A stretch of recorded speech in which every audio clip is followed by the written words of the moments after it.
Chat. Hello, hi, welcome. It's been a little bit, hasn't it? We went on a 6-day hiatus because I was not home. I'm 24, I have experienced twink death. Yes, absolutely, that's a real thing. Died jump scare. I scared myself, sorry. Hello, hi everybody. I missed all of you. That's right, even you. Welcome back to the Daily Cooking stream. Hello, hello, hello. It's lovely to see all of you again. I did miss you guys. I was gone over the weekend to the Brawlhalla World Championships. I was casting. You should go ahead and see the pictures on Twitter because they took some cute photos that weekend. But now we are back to the regular routine. So Tuesday is a little makeup stream because I was gone for a little bit. I won't be doing Tuesday streams in the future unless you guys really want me to. I don't know. But the schedule is still going to be Wednesday, Friday, Sunday, and it's going to proceed as follows. But Tuesday, I just want to make it up to you guys because I wasn't here for a little bit. And so, hi, hello. I missed you. I missed you guys a bunch, in fact. How is everybody today? How is everybody's Tuesday treating them? I'm admittedly not having the best Tuesday myself, but I'm excited to cook. I'm excited to be back in the kitchen myself. Yeah, just some stuff in my personal life. Some in my Twitter? Well, there you go. Perfect. Twitter is just a secret summoning circle through my Twitch that I've been conjuring up this whole time. So, I'm excited about today's food. Why is my phone buzzing? Relax. Who do you think you are? I'm excited for today's meal. So I'm going to do another Spaetzle. And the reason I'm doing another Spaetzle is because the last time we made it, which was actually just a couple of weeks ago, it went pretty well. And I have some improvements that I can do this time. Spaetzle is something that I would really like to integrate into a regular part of my diet because it's like a really nice way of basically making fresh pasta or a very similar texture, but I just really like the taste and it seems a little bit easier than doing fresh pasta on the regular. So I'm just really enjoying doing that. And I just really like eating it, so I just want to get better at it. Daily cooking streams are the goods. Well, you know what? I'm glad that I could provide. But yes, so for those of you that are the uninitiated, you might be asking me, oh, Daramgar, what is a Spaetzle? So, a Spaetzle is a dumpling, okay? But not like a dumpling in like a stuffed, like Chinese dumpling sense. It's a dumpling in the way that you would think about a chicken and dumpling. It's the way that you would think about a gnocchi. It's this little bit of dough, a little bit of batter, right, that gets dropped into some boiling water, and it has such a beautiful chewiness. And so, the tool, there's a couple of tools that you can use to make it. This is one way. You have this little contraption, where basically, in here goes your dough, or your batter rather, and then over boiling water, over this glorified cheese grater essentially, you're grating it in, and as a result, you get some really, really tasty, beautiful stuff. They're these little like tiny drop dumplings, and they're really chewy, and they feel like pasta. In fact, I almost prefer the texture to fresh pasta, even though it's a little bit difficult to compare the two. So, that's what we'll be doing today. And I was like, okay, I want to do some Spaetzle. I want to figure out what I'm going to make with it. And so I figured, you know what? We'll just do a basic seared chicken breast, basic seared chicken thigh. We'll break down a whole chicken that we have sitting behind us. We're going to sear it off. We're going to then cook off a bunch of mushrooms. We're going to cook off some leeks, deglaze it with a bunch of wine, thicken it up with some cream, and just have like this really, really simple red wine, you know, cream sauce to go along with the Spaetzle. And if we have some time, we'll also make a quick little tomato salad. How's that sound? That sound good, everybody? Because I'm excited. So, without further ado, chat, I have a question. Should we get started? Is it time? Also, Classic Banana Milk, thank you so much for the sub. Really, really appreciated. Thank you, thank you, thank you. 6 months. Happy 6 months. Is it time? Is it time for us to get cooking? Yes, sir. That's what I like to hear. Oh, yeah, in fact. Hello. Welcome. Okay, let's just get started. Let's go ahead and do it. So, over here is my cutting board, as always. And now, what's going to happen is I'm going to glove up. Just because it makes washing my hands that much easier because I don't have to do it. It's gonna be good. Okay, getting gloved up at the moment. And we're gonna break down a whole chicken because once again, it's cheaper, it's more economical, and you're left with a bunch of chicken parts that you can then use for stock. So I've completely stopped buying like packs of chicken thighs, packs of chicken breasts or anything, because in my mind, this is the optimal way to do it. All it takes is a little bit of knowledge, a little bit of skill, but not that much. And then you'll just be breaking down chickens at home like it's nobody's business. Okay, that's that. And now I'm gonna need some paper towels. And guys, once again, the most important thing, I bought this chicken at the supermarket and I put it uncovered in my fridge, just like this, since I got it. And that's gonna help make sure that it's not sopping wet by the time it goes onto the cutting board. And just gonna make us just have a lot easier and a lot more fun of a time. Because the most unpleasant thing is having this wet meat that is on your board and it's making a mess and it's spilling over. It's the worst. It is unpleasant. Dry off your meat, couple of hours in the fridge on a sheet tray. You don't even need a wire rack. That is optional.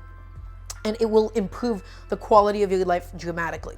So, first up, we're going to make some incisions at the thigh. Okay, just like so.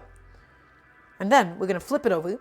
We're going to break the thigh, just like this. It easily pops out depending on the chicken. And all that we're going to do now, we're just going to peel off the thigh. And it basically does most of the work for you. Going all the way through here. Yeah, and it is just like that. Go down through it, go through the joint. And that, my friends, is one beautiful chicken leg, just like so. And we'll divide it and we'll cut up the thigh so that we remove the bone, because we don't really need the bone for today. So I'm just going to set that aside for now. I'm just going to break down the whole chicken and then we'll get it down into its finer parts. So we're going to do the same exact thing here, okay? Split out the chicken, make an incision on the skin. Oh my God, I have to sharpen these knives ASAP. We're going to break the joint, right there, pop it out, just like so. Nice and easy. Get all the meat out, and you see, it breaks for you, so you just have to go between it. You're never really cutting through bone when you're deboning a chicken, okay? If you're cutting through a bone, you've probably made a mistake at some point, okay? How much does a whole chicken cost? This one was $8. They can go from anywhere from like $8 to like $25. This was $8 or $9. It's a fairly small chicken, and it was pretty cheap at $2 a pound. So if you think about it, for $8, here's what we're getting. We're getting 2 legs, which is 2 drums and 2 thighs. We're getting 2 breasts. We're getting a bone to be able to make stock. We're getting 2 wings. It's actually quite a bit of meat, all for $8. Do I have any tips for being more comfortable and confident breaking down chicken? I've been doing pretty often in college, but it's beyond that. It's not something that I do ever. Confidence just comes from understanding what you're doing. And honestly, watch a bunch of videos on how other people do it. That's really that it is. If you feel uncomfortable doing it, that means there's a part of the process that you do not understand, and that's probably with a lack of understanding of the anatomy of a chicken. It all comes back to confidence and knowledge, and being knowledgeable about something actually builds confidence, right? My knife skills are so bad. Well, let me tell you, go slowly and follow the taught methods, and then over time you'll be able to build up the speed. So all I'm going to do is this. I'm going to go along the back of the wing. I'm just going to score the skin and the flesh just like so. Go all the way along it, and then we can pop out the wing as well, just like this. We see where the joint is. We're going to leave as much of that breast meat intact as possible, and then it comes out. Yes, so here's the thing.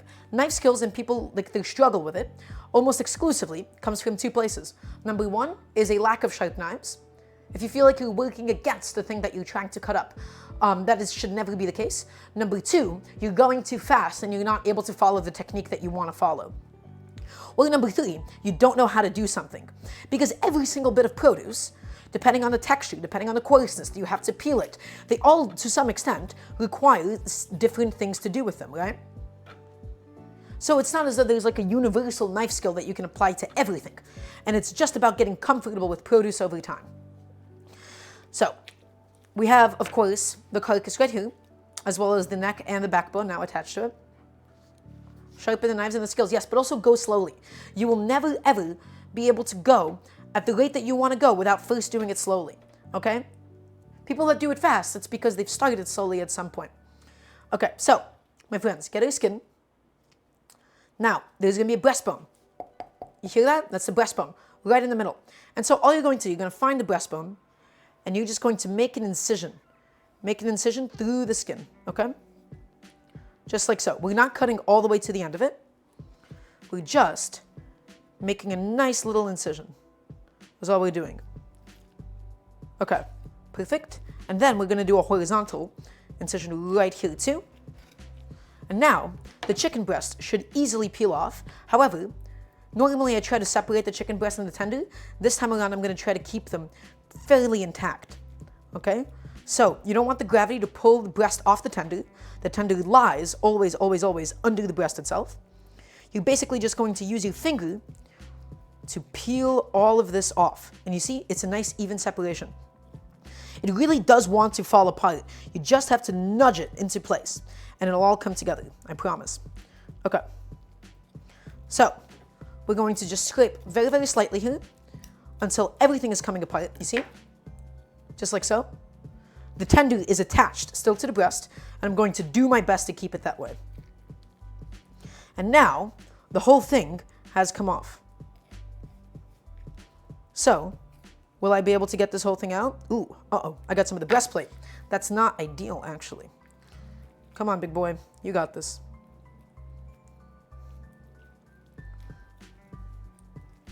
Come on, let's go.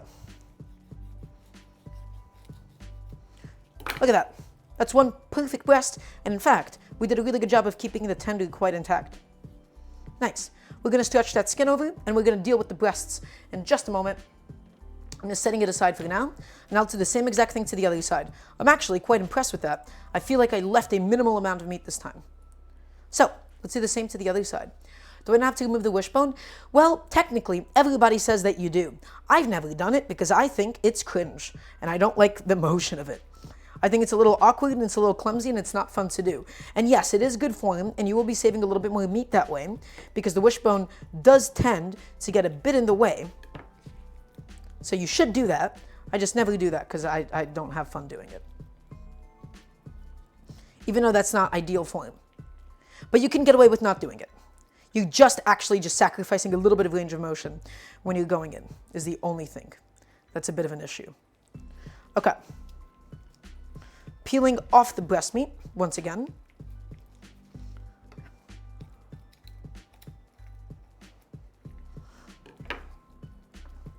Just like so. And now it just wants to come off. Whoop. Come on, big boy. And now we just slice the whole thing off. Just like this. Lovely. And that's our second breast. Pretty intact. But yes, I think the motion that you have to do to actually remove the wishbone is just a little bit awkward and uncomfortable. Okay, now, guess what, my friends? We have officially broken down a chicken. This is the carcass, this is the backbone, this is the neck, all together. This is going to be used for stock later on. We're not going to make a stock today. I'll do that another day. This is the legs, this is the breast, and this is the wings. Okay? These are all the parts of the chicken. Now, here's the parts that I need for today. I'm just going to need the legs and the breasts. And you'll see what I do with them. First step, we're going to debone. We're not debone. We're actually just going to first cut these in half. And the reason we're doing this, because we don't need the legs for today, we only want the thighs, and then we'll debone the thighs, is what's going to happen. So, take a look. You see this? You see this little line of fat? Always, always, always. Just follow this line of fat all the way down, and then you get your perfect leg, as well as a beautiful thigh as well. Look at that. Follow the fat line all the way down. Oh, that's getting dull. Okay, we're gonna have to fix that soon. We have the two thighs like so. And now, here's what's gonna have to happen. Here's what has to happen. We're going to have to remove this bone right here for today's purpose. You don't have to. I just don't need it. All we're going to do, we're going to go along the thigh. We're going to go along each side of this thigh bone. And we're basically just peeling off the skin, scraping next to the bone. Okay? It's a very gentle, delicate motion is what's happening here. And slice it all the way through. And you see, it's slowly starting to come out a little bit. Okay? And you're going to go all the way around the thigh bone itself. And then at some point, it just naturally, basically peels off. And you can just scrape it all the way down. This time, I actually did a pretty good job of it, I think. I think I got more comfortable with the motion. This is the thigh bone. I left a little bit of meat on, but that's okay. And now we have this little bit of cartilage that I feel like should be sliced off. This is just going to be trash, actually. That bit of cartilage is not needed, as well as we have a little bit of cartilage where the joint met the leg. So we're cutting that off too. Okay, and now we have one perfect, beautiful deboned thigh. And we're keeping the skin on for now. So let's take that away. Let's do the same exact thing to the other thigh. Go down this fat line right here, make an incision, go all the way to the end of it. You're going to pick it up. You're just going to go on either side of it. All the way around. Just like so. Ah, a little bit slippery. It's a little bit wet. Does make it slightly difficult, but it's getting the job done after all. Okay, now, once again, same exact thing that we have here. All we're going to do, we're just going to slice this off. Perfect. And that's the second thigh bone. We're going to take off this little bit of cartilage, just where the joint used to be. Now we're going to inspect it, see if there's any other pieces that we need to get rid of. But I think we should actually be okay for now. You know what? No, there's still two hard bits. There's still this little bit of cartilage that hasn't come off. We're just cleaning this up. And then there's one last bit right here. So we're just feeling around. Boop. And off it comes. As well as, there might have been another piece that I missed actually. Just feeling around. Yes, over here there's another bit. I think that one can just pop out actually. But either way, that's the thigh. Perfect. Look at it go. We got all the meat off. We got all the breasts now. We have the thighs. We have the legs separated. Oh no, this tender came off too. That's unfortunate. These are some big breasts though, which is really nice. Excellent. And that, my friends, is all the meat that we're going to need for today. Okay? All of this stuff, the legs, the carcass, I will not need for today's application. I'm just going to go ahead and throw that back into the fridge. But first, I'm going to pat all of this stuff dry. And we're going to transfer it onto a plate, and we're going to hit it with a bunch of salt. And we're going to let it dry brown until we're ready to cook it. And the salting in advance, what that does is the salt does penetrate the meat and it seasons it evenly from the inside. And then it also is going to help it retain a little bit of moisture as it cooks. So I really like dry brining anytime I'm doing a chicken like this. So the order of operations is when we cook the chicken, we're going to sear it whole, and then we're going to cut into smaller pieces and then finish it off in the sauce. So it's going to cook in 2 stages, essentially.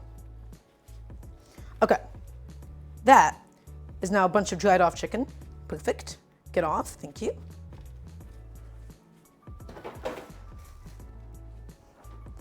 I'm going to go ahead and pop this into the fridge, and we'll deal with the rest of this chicken.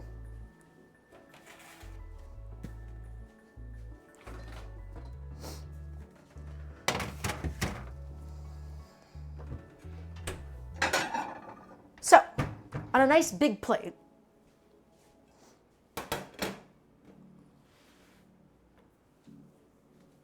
we're going to go ahead and transfer the chicken. And then we're going to hit it with a bunch of kosher salt. And the reason why people like to specify kosher salt is because it's very comfortable to hold in the hand. You don't really want to use table salt like you would kosher salt, because table salt is so fine that it slips between your fingertips. All salt is fundamentally the same in taste. It's just different in origin. Sometimes people add things to it like they do like smoked salts, but the texture is different. And the texture is really important when you're sprinkling salt on top. Kosher salt is just coarse enough that it lets you pick it up, but fine enough that it lets you evenly distribute something. So we're gonna get our chicken. We're gonna get it all onto this plate right here. We're going to actually dry this off one more time because this chicken is a little bit wet still. And ideally, it should have been given like a little bit more room, but that's okay.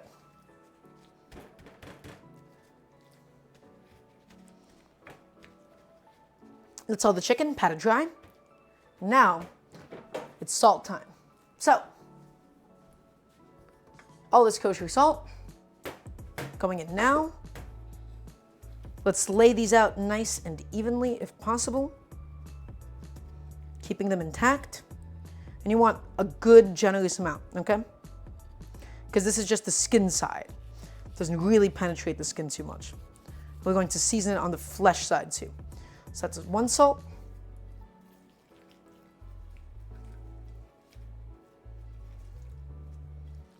Now we're going to season this. You guys following? Any questions? Any comments, concerns?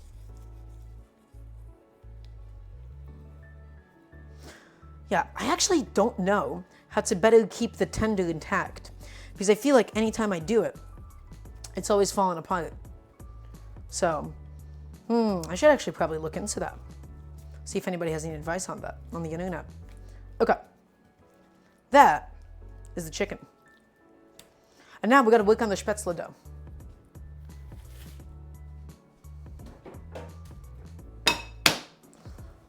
I'm gonna go ahead and just set this chicken aside.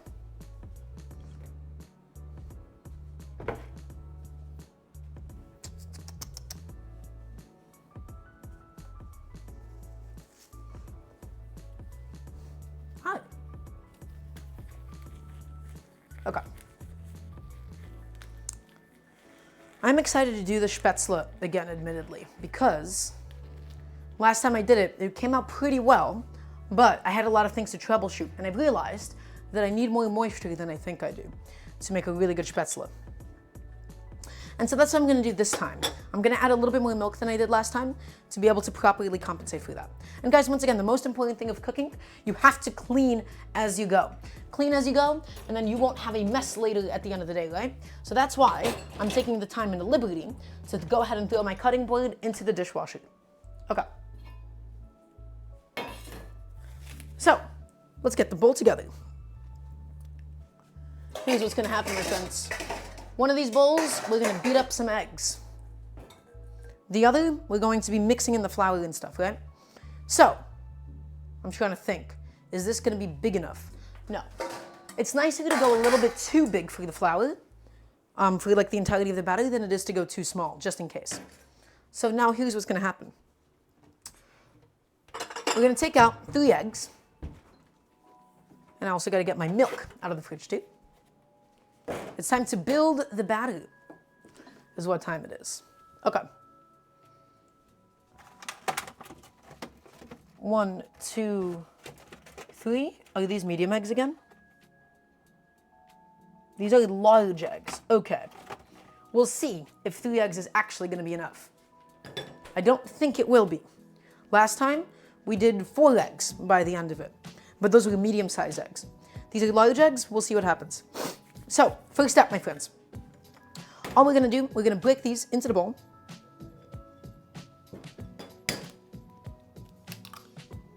One. And always really nice to break these on a nice flat surface, like so. And the reason you do that is because if you do it on an edge, on a corner, it can break off little bits of shell into the rest of the egg. And then also doing it with one hand like this is also kind of swag. I did when I was a lot younger. I don't remember any of it at all. And when I say that I am Jewish, I do refer to myself like more like ethnically Jewish, right? Because I'm Ashkenazi, I'm Russian Jewish, rather than religiously Jewish. But culturally, I grew up with some Jewish traditions, right? We would celebrate some Jewish holidays, but not like super, super Orthodox or anything. Okay, now, where did my salt go? Look at this, lovely. We're gonna season these eggs with a bit of salt. And in fact, before we do measure out the milk, I'm gonna measure out the flour because I'm gonna use that same measuring cup for the flour. One-handed egg cracking, that's right. That's what I'm basically doing to all of you guys. Sorry, my fault. All right, let's get this. Let's get my flour inside. Ashkenazi is Russian? Not necessarily. Ashkenazi are just the Eastern European Jews, basically. Okay. We need 2 cups of flour total.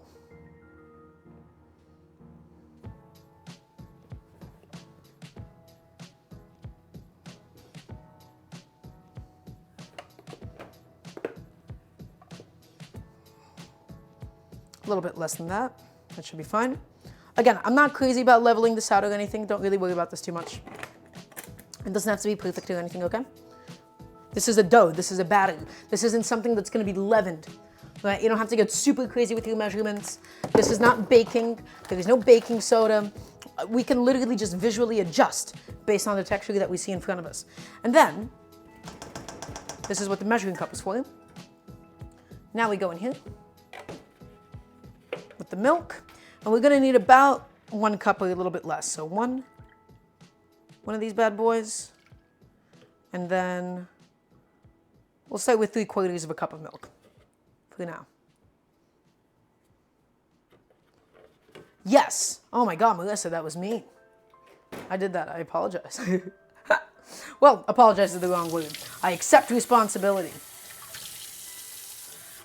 The trans agenda. Okay. I'm done with the flour. We will not need any more flour. Now, let's go ahead and break up these eggs. Just some milk, just some salt, and then we can also do the pepper in there because it'll more evenly spread it out throughout the dough. Very, very fine, tight grind. Red wine and mushrooms, this must be good. It's going to be amazing. That's going to be the chicken. In the meantime, we're just working on the Spaetzle.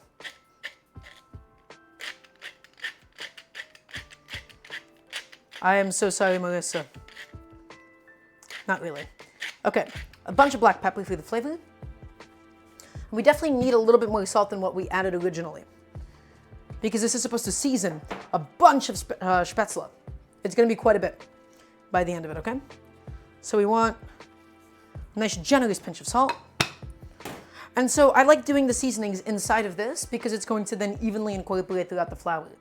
People say, oh, put your seasonings and spices into the dry first, and that would be more relevant if I was doing something other than salt. It's really just salt and pepper, so you don't have to worry about it too much. So, you know how people say, oh, you have to create this circular motion. Nonsense. We're not looking to beat an air, we're just looking to incorporate this. The fastest way to incorporate it is to just go side by side. I'm actually going to take this out of here, just in case on the off chance that I end up hitting it and splashing it all over the place. So, side to side. It incorporates it the fastest, okay? We're just looking to mix it. We don't need to air anything. Even though it is getting some in, as you can tell by the frothing of it.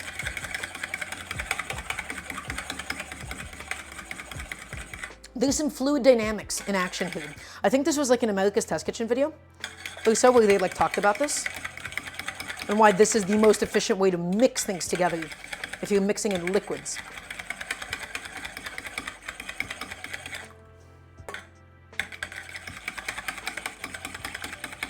Okay, nice and even. We want to get rid of any white streaks. That could be the egg whites.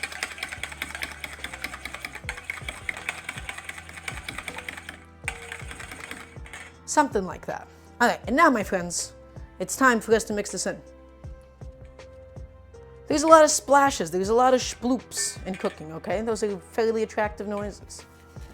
So, into this bowl, and we're going to do this incrementally. We're not going to add all of this at once with a nice little rubber spatula. So it's going to be the chicken alongside it, but I'm going to show you. When we did the steak stream last week, I made something really, really special. Thank you for asking. I made this beautiful compound butter with thyme, garlic, and lemon. It's really, really tasty stuff. I'll show you. And so what I'm basically going to do, I'm going to saute some leeks in a bit of oil. I'm going to add this compound butter to finish, because we don't really want to cook this through too much. And it's like really, really delicious. That's what's going to finish it up. The compound butter basically inspired this entire dish because I wanted to get rid of it. Okay, so now, my friends, here's what we're going to do. We're going to go in with some of it, incrementally. Just mix it through. No. Not quite. Okay. Mix it through. Create like a really shaggy dough. Going with the rest. Another big old splash.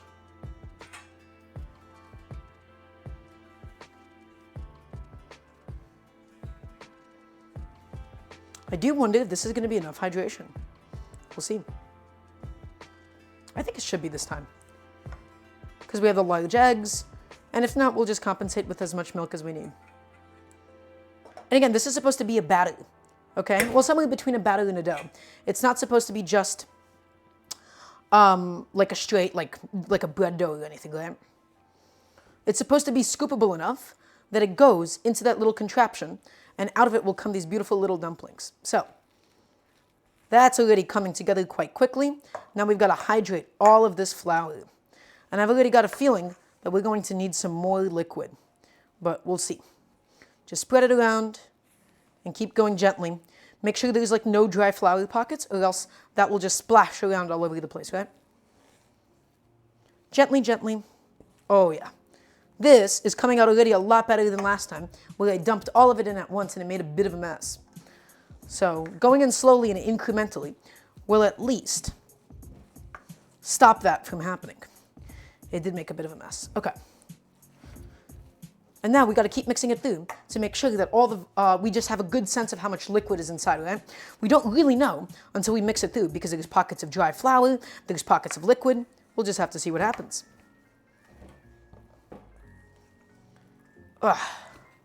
Getting really, really gloopy. Getting super, super thick now. I still think this is bread flour that I'm using. We'll see. Whew. My hand gets so tired easily. In fact, I think this handle isn't actually particularly ergonomic. It's like stainless steel and slippery. This is a Food Network branded spatula that I've had in my kitchen for like 5 years. Hello, Dosky. It's lovely to see you. Welcome, welcome. We're making another batch of Spaetzle. So I'm pretty excited for that today. Okay, this is definitely too dry. Again, this is like too much to the dough side rather than a batter side of things.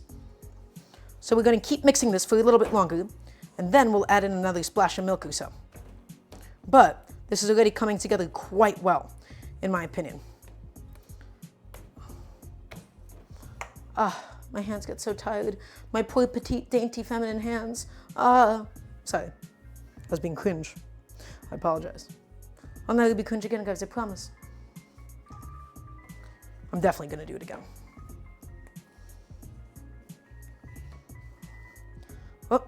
Oh, that just wound up totally on my spatula, didn't it? Come on, buddy. Off you go. Okay.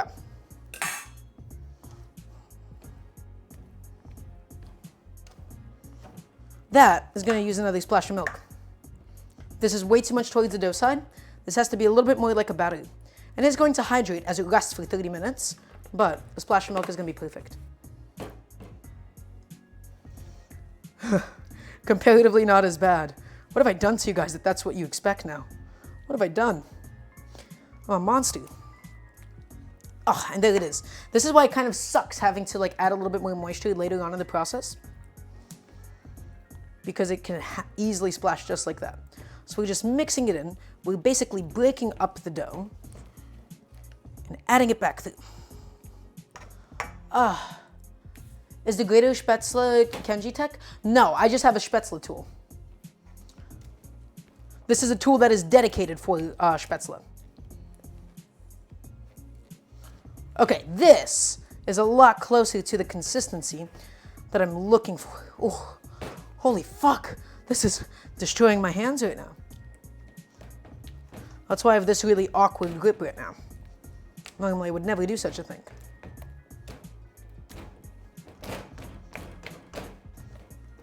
I didn't know, does Kenji have like some kind of great like tech like that? So the reason I'm doing a Tuesday night is because I was gone for a little bit. Normally I'm not going to do Tuesday nights. This is only because I was gone for a few days. And I apologize for being gone. So I'm doing this to make it up to you guys. Giving you guys a little bonus stream this week. Because we're going to do Tuesday and then Wednesday and Friday and Sunday. It's going to be crazy. Okay. What do we think? Look, it's tired, okay? Yes, they can't. No, make it permanent. Now, what I am thinking is Wednesday, Friday, Saturday, Sunday. I think those are peak stream days, right? So I'm considering doing something like that, but we'll see. Okay, my friends, what do we think? I'm going to go ahead and Google a Spaetzle dough one more time, just so that I feel a little bit more confident about it. But we'll see.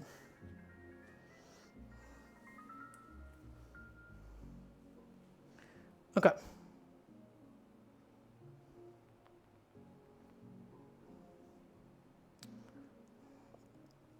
I'm fairly certain this is the texture it's supposed to have. That does look pretty close. Maybe it's still a little dry, is my instinct at the moment. Oh, passing it through the colander? It's just a little bit more annoying to mix it that way is the only thing. I have a feeling this is still a little bit dry. Is my only concern at the moment.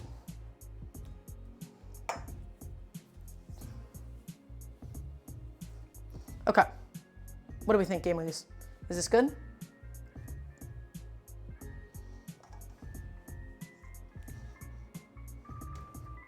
I'm deferring to you guys. This is only my second time doing it. You know what? I'm going to trust my instincts. I think this is fine. I think this is good. This is only my second time doing this. What do I think about air fryers? Great question. I think instead of buying an air fryer, these unitasking hunks of plastic, either made by Ninja or, whichever other brand, you should just buy a countertop convection oven. To my understanding, the Cuisinart countertop convection oven is really, really good. I don't know how affordable it is though. I don't like air fryers because they're a little bit ugly. They're kind of poorly made half the time, and they take up a lot of counter space. They're just glorified convection ovens that somebody rebranded and remarketed to seem a little bit more palatable, okay? So I'm just scraping down the sides. I'm getting the last remaining bits of batter all the way inside, okay?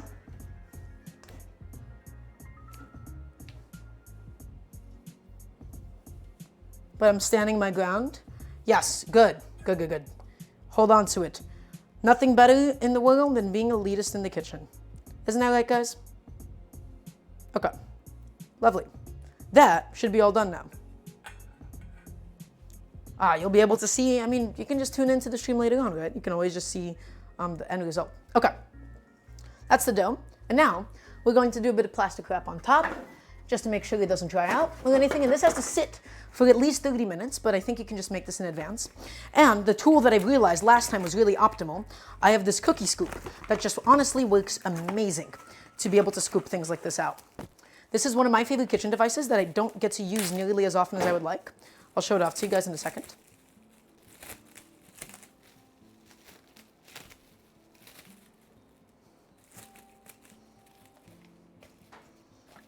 Okay.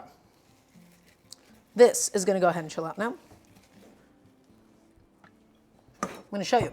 This, my friends, is called a cookie scoop. It's a little mechanical device that has this little edge, this little chunk of metal, and it runs along it and scrapes up whatever is inside, okay? And so this is really, really nice for, cookies, of course, for scooping out cookie dough. It makes things evenly portioned. It's really nice for scooping out cold things like mac and cheese and like really thick stews. It's really, really nice for something like this where it's like a batter and you just need to portion things out because it just scrapes it off and it portions it all at once. I really like this tool. And it's really fun. Look at this. You can't get tired of that. It's actually incredible stuff. So, that's my one specialty tool that I recommend everybody invest in. This is the kind of a tool that people don't necessarily expect, but has all kinds of really, really nice, unconventional uses that you might not suspect. Okay, now, guys, remember, when working with a dough, the best time to wash it is yesterday, because the longer it stays out and the longer this dries off, it's going to become hellish. It's going to become hellish. Absolutely. Also, no, that's not true. Classic banana milk. Ovens are not the same. Convection ovens are air fryers. Convection ovens blow air around it, and as a result, they create like a little bit more crispiness, and it's a lot more even cooking. So they're not identical, even though ovens can often be used in place of one. It's not really the same thing. So I'm going to quickly correct you on that. But what an air fryer is just a rebranded convection oven, okay? That is what it is. And the convection just means basically blowing the air around. So not to just actually you, but to kind of actually you, I guess. I ended up doing it anyways. Okay, my friends, this is a very nice chill stream today. We don't have too much to do, but it's a nice little cozy Tuesday. I wanted some lovely, delicious Spaetzle, and I'm excited because we're gonna have it soon.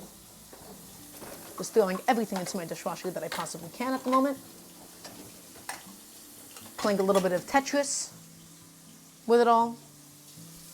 Yes, I feel like this discussion happens at least once every stream.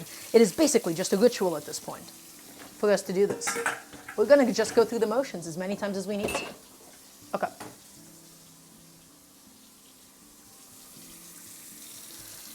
So, we're setting a timer for 30 minutes because that is the minimum amount of time that we need the dough to rest properly. And it's less about the gluten. I don't really believe the gluten development thing, that it makes it more tender, but what it does is it fully hydrates the flour and makes it really nice and even. Okay, so here's what has to happen. I'm going to set up my station once again. I'm going to show you guys this one more time. Always, always, always, wet paper towels are really nice to have in times like these because they will help to make sure that your cutting board doesn't slip around. Hey, Dara, what do you think about air fryers? I'm fucking losing it, guys. I'm so tired of this conversation. Help, help! Okay, I'm gonna wash off that knife I was using earlier. Help me, please. I'm begging you guys. Aw, thank you. That's very sweet of you. I'm gonna have a little bit of milk. God, I love milk. I adore milk to death. It is just my favorite. That was good. Okay, I'm gonna go ahead and wash off that knife I was using earlier for the chicken, because I'm gonna use it for the rest of the stuff that I need. And so now, my friends, we're going to season up some tomatoes, because I'm gonna do like a really quick tomato salad. I'm trying to think what else could we throw into the tomato salad while we're at it, is my one consideration. Okay.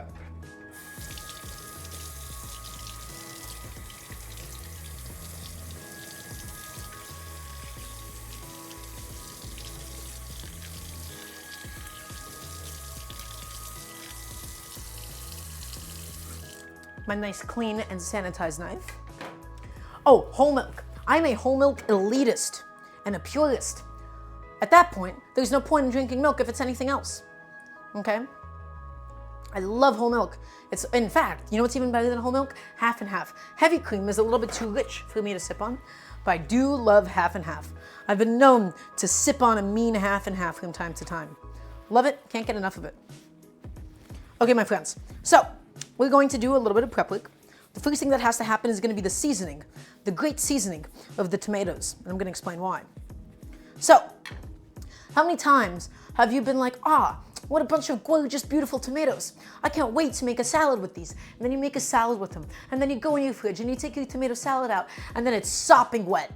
It is wet, it is soaked. All of that dressing, all that so-called dressing, all the oil has slipped off of it. And you just have wet tomatoes that are bland, wet, bland tomatoes, coated in their own liquid. A tragedy. So we're going to do something special. We're going to season them in advance. We're going to let them sit with salt. That's going to help the salt to penetrate the tomato. And most importantly, it's going to get rid of any extra moisture that we do not need in these tomatoes. That is what is important here. We cover them up with a bunch of salt and we let them sit as long as we need them to. And then we build a salad from that. It's going to be great. So, let's go ahead and do it.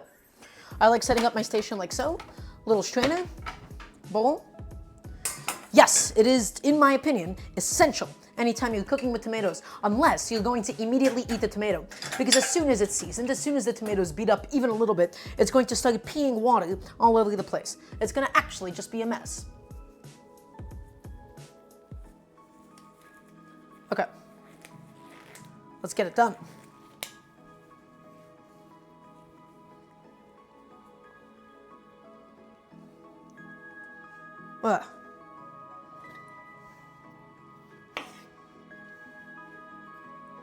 So, let's cut them in half, first up. That's what I always do.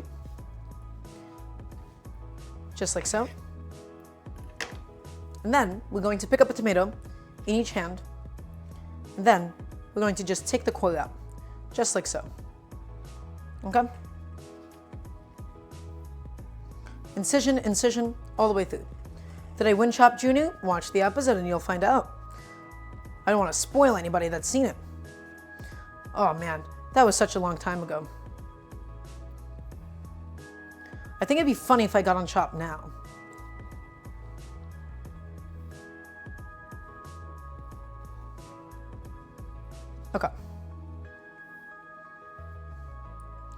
take a look now. Except the thing is this, I would never want to be on a timed cooking competition because I hate cooking under a timer. It's actually something that I always philosophically preach against.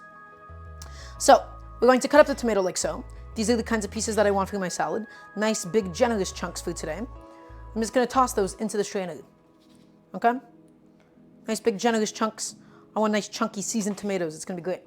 And when we hit it with salt, we're actually going to use a suspiciously high amount of salt. You're going to look at how much we use, and you're going to be like, oh, Daramgar, isn't that a lot? A lot of it is going to leach out, I promise. Okay. Boom. Bum. Bum. Let's get the last of these, huh? A chopped episode for Twitch streamers. God, that would be hilarious conceptually, wouldn't it? The Twitch streaming cooking space is like actually, for food, is really, really tiny. It's a very small world. Okay, my friends, so here's what's going to happen. Really, really simple. And again, I like having gloves on whenever I'm cutting up tomatoes because it's super, super acidic and I have eczema. By the way, my eczema has improved so much. I don't know if you guys saw my hands last time. I've been on a new medication and it's really helped me out. Okay. Salt. And again, a lot of, like, look at this amount. You see this amount? Basically that. Because again, a lot of the salt is going to come out in the salting process. It's going to come out of the liquid. We're just going to evenly season it up now. So it looks like it's way too much salt at the moment, but I promise you it's anything but. Okay? It's going to be perfect. It's a big, thick tomato. We need a lot to penetrate it, and most of it is going to come out. It is purely functional for us. So we're hitting it with the salt, and now this, my friends, is just going to chill out in this bowl until we basically are done with it. Okay, next. Setting this aside. Let's work on the rest of what we need to prep. We have these leeks here. And so, I was thinking, it might be nice to use some of these leeks for the chicken and then use the rest of them for the Spaetzle. We do have to separate them. Guys, really, really important. Leeks are full of dirt and sand. You know what I hate? I hate recipes that are like, roasted leeks, and they cut it in half and they leave it whole. Whenever you see that, you know that person didn't wash their leek out. They're full of dirt, sand, and grit. So you have to separate them, like so, and then individually wash each one of these off. If you've ever cooked with a leek, you know how dirty they get. Okay? This is an essential step I cannot, I cannot explain enough. I cannot emphasize this enough. So, here are the hard green parts. These we won't actually need. These are really nice to do a stock with, to throw into soups, because they get a little too chewy for us to be able to properly cook with. Okay? But darling, that's protein. Yeah, dirt. I see. My bad, I didn't consider that. I'll be sure to consider it next time. So, this one should be tender enough, right? If I were to. A little papery, actually. These are a little papery. So, I'm going to go ahead and get rid of these. This should be fine. So, these super dark green ones, these I'm going to go ahead and put them into the fridge. These I'm going to just use for a stock at some point. And it's a little bit wasteful, but it's okay, guys. It's a fucking leek, you know. It's hard to waste something that is so cheap. Okay. So I think that's what I'm gonna do. I'm gonna have some of the leeks going into the Spaetzle, and some of the leeks go into the chicken itself with the mushrooms. So it'll be really lovely. Okay, my friends, here's all we're gonna do. We have these leeks right here. And again, we washed them thoroughly. We washed every single one of these bits thoroughly, okay? And we're just going to slice these. Not too thin, not too thick. Think of the kinds of pieces that you want. They're going to reduce a little bit, of course, when you saute them. Keeping the whole batch together.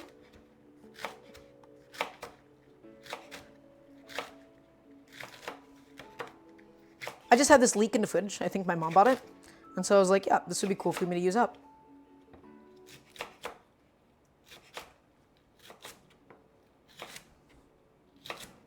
I should learn how to drive a car soon. Ugh, this all kind of fell apart. Okay, we're gonna get to that in just a second. We're just gonna get these sliced up leeks. Doesn't have to be perfect.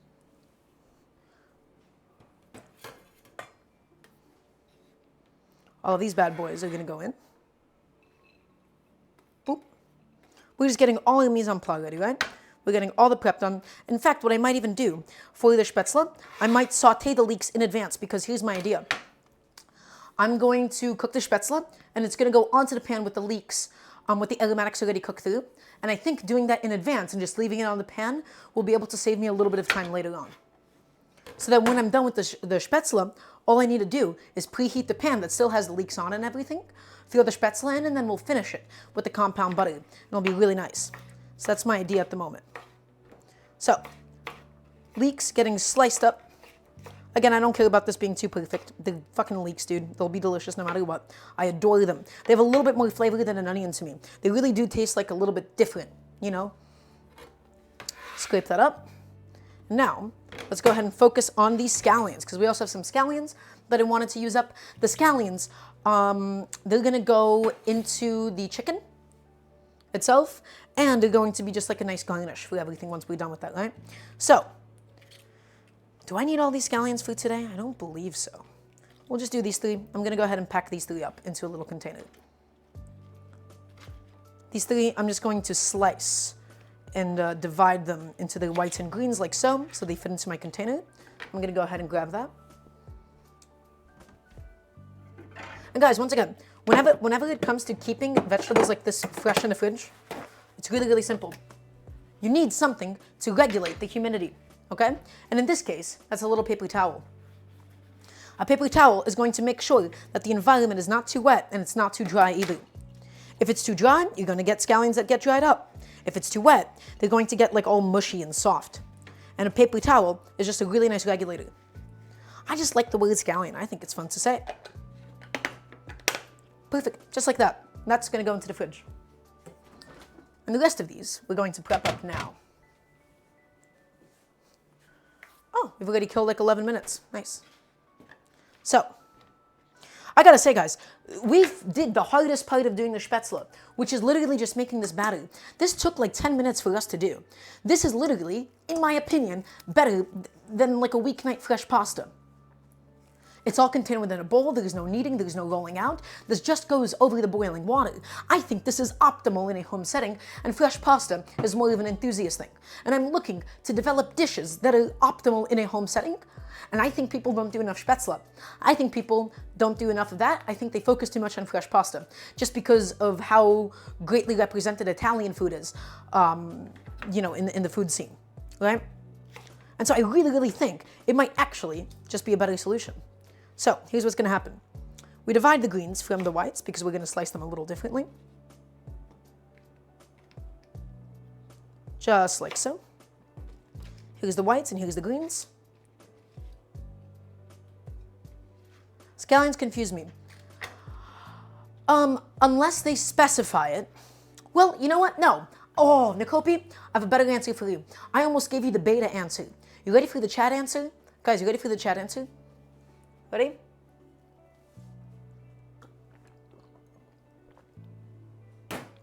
Here's my answer. It's context depending. What do I mean by that? You need to understand where the scallions will be used.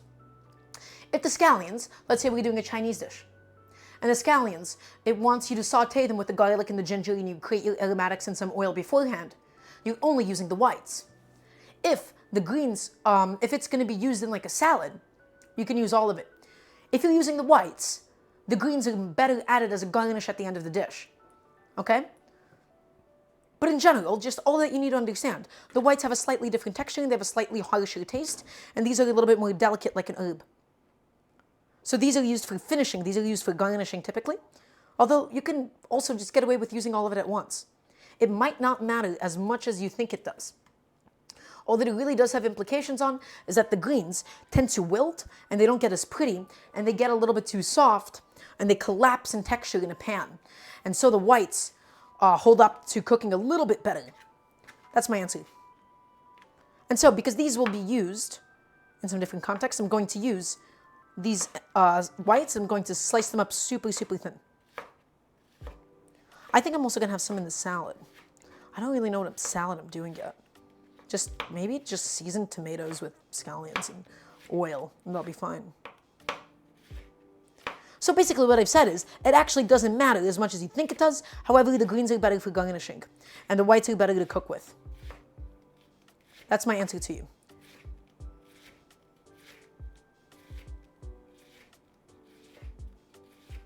Going nice and slow all the way through, getting as thin as possible on the whites. I think I'm going to saute some of the whites with the leeks for the chicken because I think it'll just be a lovely taste. It'll be a really nice flavor.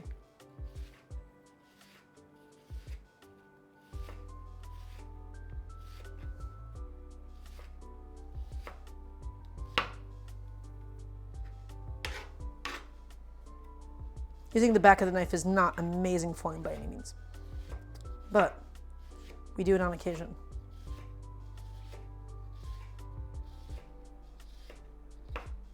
Nice and slow, all the way through it. Look at these super thin, beautiful rings. Nice. And I want like blades of greens. I want it to be thicker and prettier.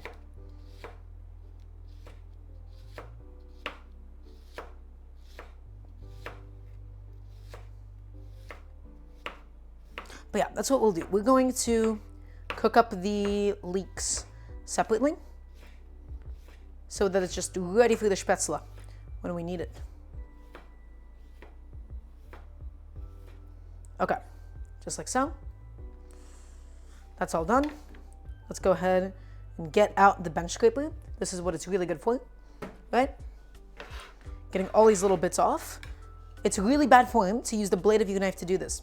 And you see sometimes people use like the Chinese cleavers for this, but I really don't think it's a very good idea because it will always dull against a wooden cutting board. Okay, even if it's a nice knife, I promise you it's going to dull. Unless it's like a plastic cutting board, we're talking like a high soft one, then I don't think it's that big of a deal. Or if you have a cleaver, use like the front of it. Now, as for these, really, really aggressive bias. That's what we're gonna do. Just like so. Could go a little bit more aggressive and a little bit thinner because I want like visually striking scallions. This batch might have been too big though. Oh well.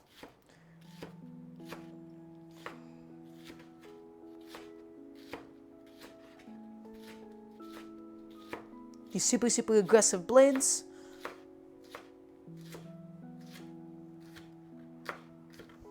Okay. A little bit inconsistent, a little bit uneven.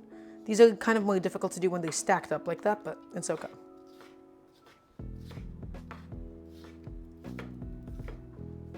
Not my prettiest work, but that's all right. Such is life.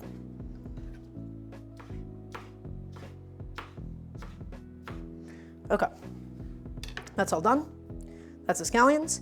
Now we gotta chop up some mushrooms. And the mushrooms will be for, of course, the chicken.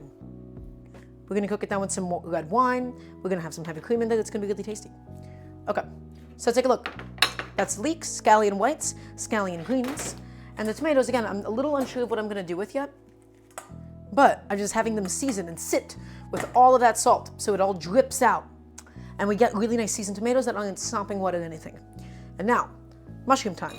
I believe it is officially mushroom time. So let's take a look. Here's my mushrooms, cleaned them up, peeled them up. Let's get them all here. And so I'm thinking about the kinds of pieces that I want for my chicken. The thinner we slice them, the more they're actually going to collapse. So it's not like a linear relationship with like the size and how small you cut them. And the bigger you leave them, the less they'll end up collapsing in my experience. Okay. Have a nice clean plate ready to go for them. So, mushroom time, my friends. Here's what I'm gonna do. 1, 2, 3, and 4. So whatever pieces this is gonna yield. So these are just eighths. I think eighths are gonna be the size that I want after collapsing. Okay?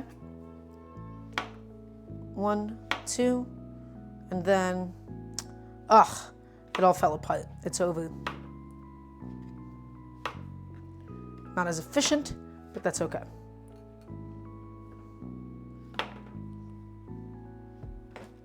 And again, it's okay if some are a little bigger than others, but do be mindful that you don't have like massive chunks of mushroom in something like this. Because what's gonna happen is we're gonna sear the chicken, it's gonna brine right now, so it's staying really, really nice and juicy when it cooks. And we're going to cut up the chicken after it sears, and it's going to just be in that sauce. So basically think of like a stroganoff. Usually the white part, but the recipes might suggest the green. Yeah, usually the recipe will also tell you what it is, but just cook with the white, garnish with the green. That's all. And don't necessarily always separate the green and then save it for the fridge and never use it. You can literally just garnish most dishes. Hello, do you know J. Kenji Lopez Alt? Of course I do. Who doesn't?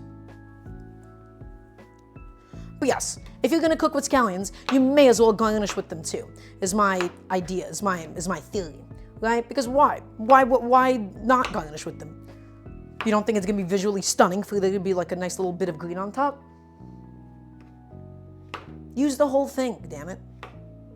Or, if you know you're going to cook with it later on, that's a different story.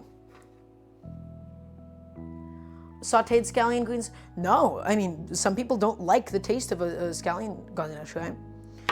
Now, granted, here's the thing. I feel like in Chinese cooking, and correct me if I'm wrong, I don't typically see totally raw scallions. I see them, the greens, being finished at the end of a dish. You cooking a Spaetzle recipe? Ooh, I'm not doing J. Kenji Lopez's alt Spaetzle. This is kind of like my own at this point. Right? I have a little Spaetzle tool, I have a little device, I have a little machine for it. It's gonna be great. Okay, so mushrooms, leeks, scallions, tomatoes. Is there anything else that we need to prep? Yes, I wanted to do some garlic. And I think that's it. And we can begin actually cooking some of the leeks now. Or rather, we can begin on everything really. I'm gonna start preheating the pan. I'm gonna get a nice little nonstick pan. I'm gonna get it onto the heat at the moment, because I just want that to be ready for the leeks when we need it.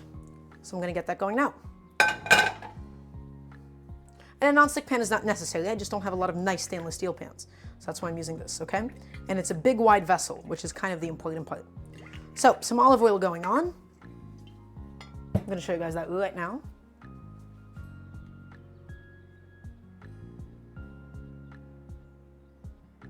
Let's head on over to the stove, my friends.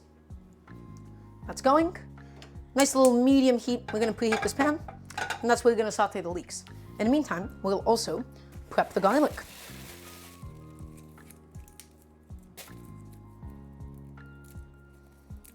And the garlic, I'm not going to use in the Spaetzle, because the Spaetzle is gonna be finished with the compound butter, and the compound butter has plenty of garlic, as it is. So it's only gonna go into the chicken. And this is gonna be the rare time that I'm actually just slicing it up, I think. So, once again guys, really, really nice to do. Break your garlic cloves apart over a bowl, because the closer to the clove, the less papery the skin is. This super papery skin tends to stick to your cutting board and easily peels off. And that's why I like to do this first step over a bowl, okay? It's just making sure we don't create a mess. Look at that. Then, we're gonna go ahead and take a handy dandy little bench scraper, just like so. Give them a good old smash. We don't wanna smash them all the way because I'm gonna be slicing the garlic, so we wanna keep it somewhat intact. And then, all of this should easily come off now. Perfect. That's one clove, and that's two.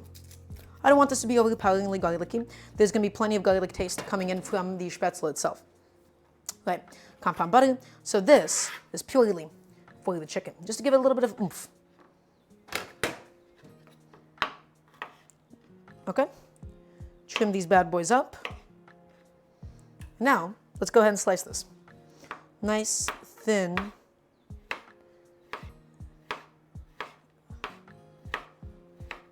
And why am I choosing to do thin slices over the minced?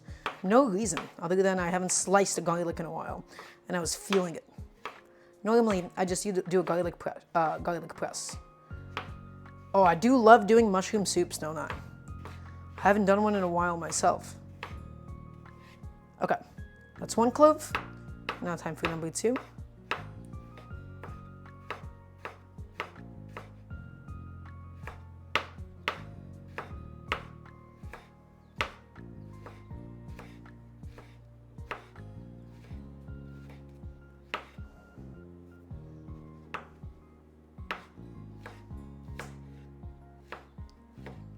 I have a feeling my pan is now hot enough. Okay, Again, it's a pretty thin nonstick pan, and it just has some olive oil in it. And this is just for the sake of sauteing the leeks, okay? In fact, they could have actually done with a bit of less oil because it is going to be finished in the compound butter. Well, we'll see. So, approximately half of the leeks going in now, a little bit more than half. This is for the Spaetzle, and then the rest of it is going to be used for the chicken. We're going to season it with some salt and some pepper. Very nice cutting skill, uniform thickness, thank you. I just go nice and slow, and that's all it takes. So, let's get my salt out. Nice big pinch going in now. Season the leeks up. That with some black pepper. Ooh, am I out in this canister? Yeah, I used most of it in the dough, in the batter. And this is just to give us a nice little head start, right? Oh, hello. That's fine. I don't mind at all. Giving us a nice little head start. We don't even need a spoon. What's really nice about tossing ingredients together, as opposed to using a wooden spoon, first of all, it's very efficient. You're moving all of the ingredients together, and you're allowing it to be evenly seasoned. How expensive was that knife? This was only like around $90, I believe. Only around $90 or so. So, tossing isn't just, pretty and looks cool. It's pretty efficient. You don't have to use a wooden spoon. You can just use the natural gravity of it. If a pan is too hot, the more that you do it, the more that the pan cools down because you're basically getting a bunch of cold air in there and you're taking it off the heat. And then it also allows you to evenly season things and it flips the ingredients. Here's a big mistake that people make when they're sauteing something in a pan and they have a wooden spoon and they stir it around. I'm going to actually show you guys the mechanical difference. I'm going to dirty a spoon just to prove a point right now. You guys ready for this? I'm going to show you this right now. Let's say we take a spoon. Look what happens. We push this around. Did we flip it? No. All we did was just move things around. All we did was just push them from side to side. None of that was actually flipped. In order to flip it, you'd have to raise the spoon and go in like this, and that's a little bit inefficient. You know, it's a lot easier than that. You know, it's a lot easier than all of that. Doing this, that just does the job for you. Okay? And at some point, your vegetables do become a little bit too soft for you to do that, and then a wooden spoon is useful. But that is the beauty of tossing. So not only does it save you on dishes, not only is it a little bit more efficient, not only does it let you evenly season something, but it also actually functionally flips the food and not just moving it around. And that's a pretty big deal. How many times have you been sauteing something and you found that the top of it is totally uncooked and the bottom of it is getting way too dark? That's because you're not flipping it. You're not evenly cooking this as you go. And that, my friends, are some beautifully sauteed leeks. And now once it's at this point, this is where you have to go in with a spoon, right? Because it is getting too soft. It's getting a little too sticky at the bottom for you to be able to do much else. But it's pretty important. It's pretty gosh darn important. So, thank you for listening to my rant about that. I think it's pretty important. And again, if you guys don't feel comfortable with the motion, you can always use a wooden spoon, but I do implore everybody to learn the motion, to be able to get comfortable with it. Because it's not about just tossing it and fucking swinging your pan around. I'm going to show you guys the mechanics of it. How's that sound? For anybody that wanted to learn how to be able to do a toss, and again, it's a little bit difficult, first thing you're going to do, just shake it side to side to be able to loosen everything off the bottom, okay? Just to be able to get it moving. And then you're going to push and pull, push and pull, push and pull, push and pull. That's it. Push and pull. That's the motion. Get comfortable, maybe on like a cold pan with some dried beans or something. They tend to fly around a little bit. And you'll understand you can't do this with an overfilled pan, otherwise it'll fall outside of it. Okay? Try this just with some dried beans or so. Push and pull. Just like that. And it's all staying contained. And now that is done. That's all that we needed to do. We just wanted to give those leeks a bit of a head start before we add in the Spaetzle. Okay? We're going to go ahead, we're going to take this off the heat. We're going to actually keep mixing it around, just like so, off the heat, to make sure that this cools down. Because this does have the potential to burn by the time that we wait for it to cool down. So, taking it off the heat like this, raised up, and we're going to leave this in the pan. We're going to leave this in the pan to cool down. We'll heat it back up later once we're done with the Spaetzle. It's going to be great. Okay. Did I just spill some? I sure did. And it was with a wooden spoon nonetheless. Okay, come on. In you go. Ooh, some of them got really nice and crispy. Mmm. God, I love leeks.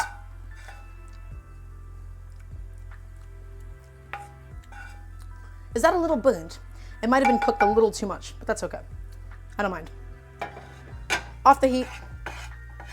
Just chilling out now. Mmm. That's a delicious leek. God, I love leeks, dude. Getting confident with the movement is my issue. Well, you know, I'm glad that I could help a little bit. Now, next step, my friends. We have to seal off the chicken. For the chicken that we're doing, it's actually going to be quite a few steps at the end of the day. Okay? It's going to be quite a few steps. So, this is my nice Mavier pan. We have a chicken that's been dry browning the whole time. And it's released quite a bit of water. We're going to have to pat it dry a little bit, so it's not sopping wet when it goes in. Lovely. And so here's what's going to happen. In here, we're going to do a nice little bit of avocado oil, medium-high heat, and never preheat clad pans that are completely empty. You need a little bit of oil in there to make sure that there's no spots that are way too hot, and it might damage the layers of the metal. Okay, this isn't a carbon steel pan, this isn't a cast iron. You really, really do have to do this to it. Okay, a little bit of oil. I'm going to go ahead and clean up my station in just a second.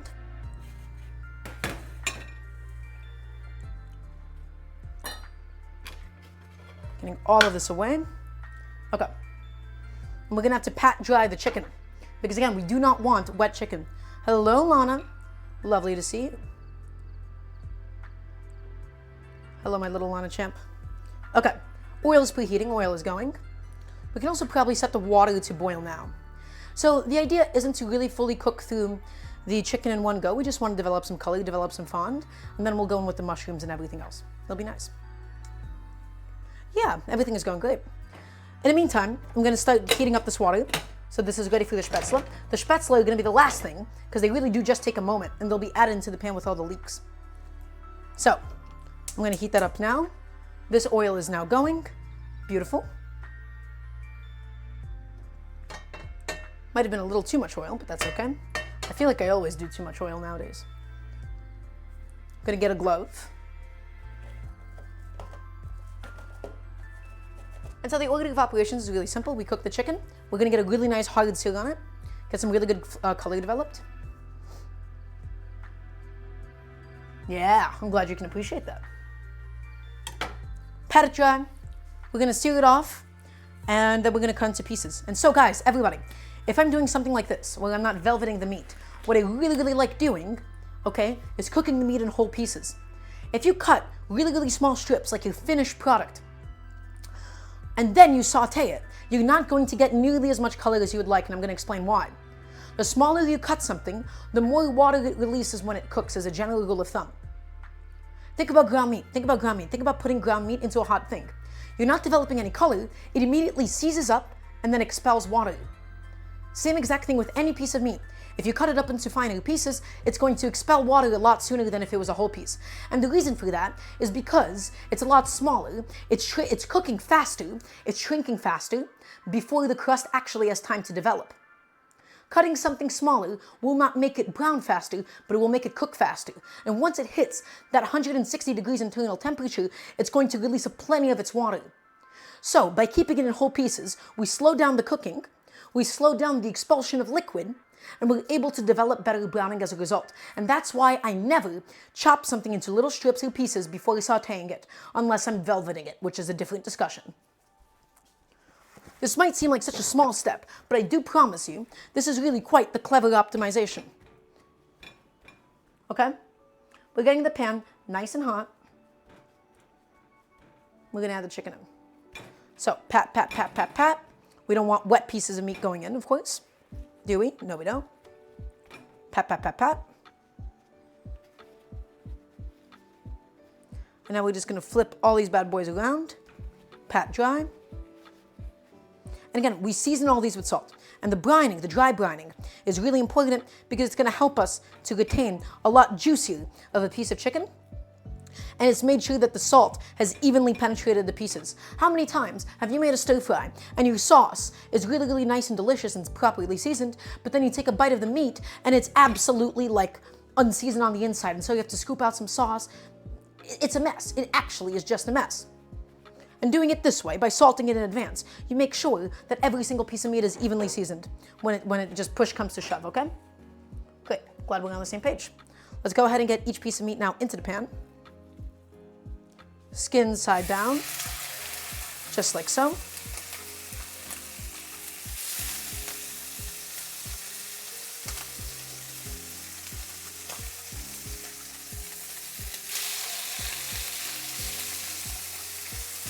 And the tenders, I might not even seal because they're such tiny, delicate cuts of meat. Okay? They're really, really small. I'm actually just gonna, you know what? We'll just do it. We'll do it. Personal favorite fillings for a bagel. I love scallion cream cheese. You can't go wrong with an everything bagel or a sesame bagel. The answer is I only attribute things to a cure if it's long enough. The reason I call it a dry brine is because it's functionally like a brine. It's not curing, it's not drying out or anything, so I don't call it that. It doesn't make a lot of sense to call it that. Functionally, it's brining. I'm not going to do the thing. I'm not going to... All right, plate is just going to go into the dishwasher.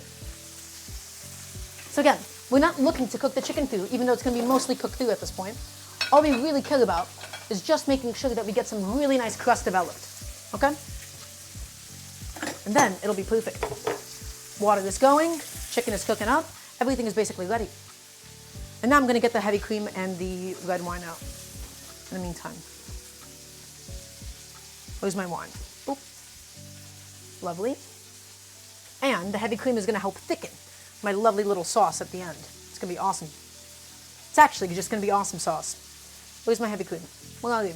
Come here. Good boy. Okay.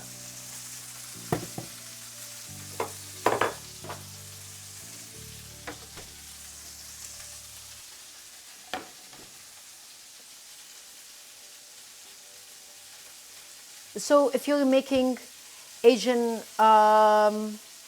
like cashew chicken, you chop up the chicken first. Well, it depends. That, you have to velvet the meat, is really, really important.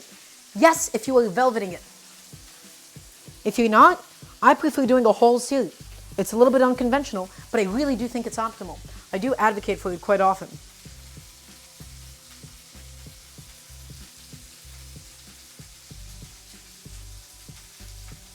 Okay. Just checking up on an email really quickly.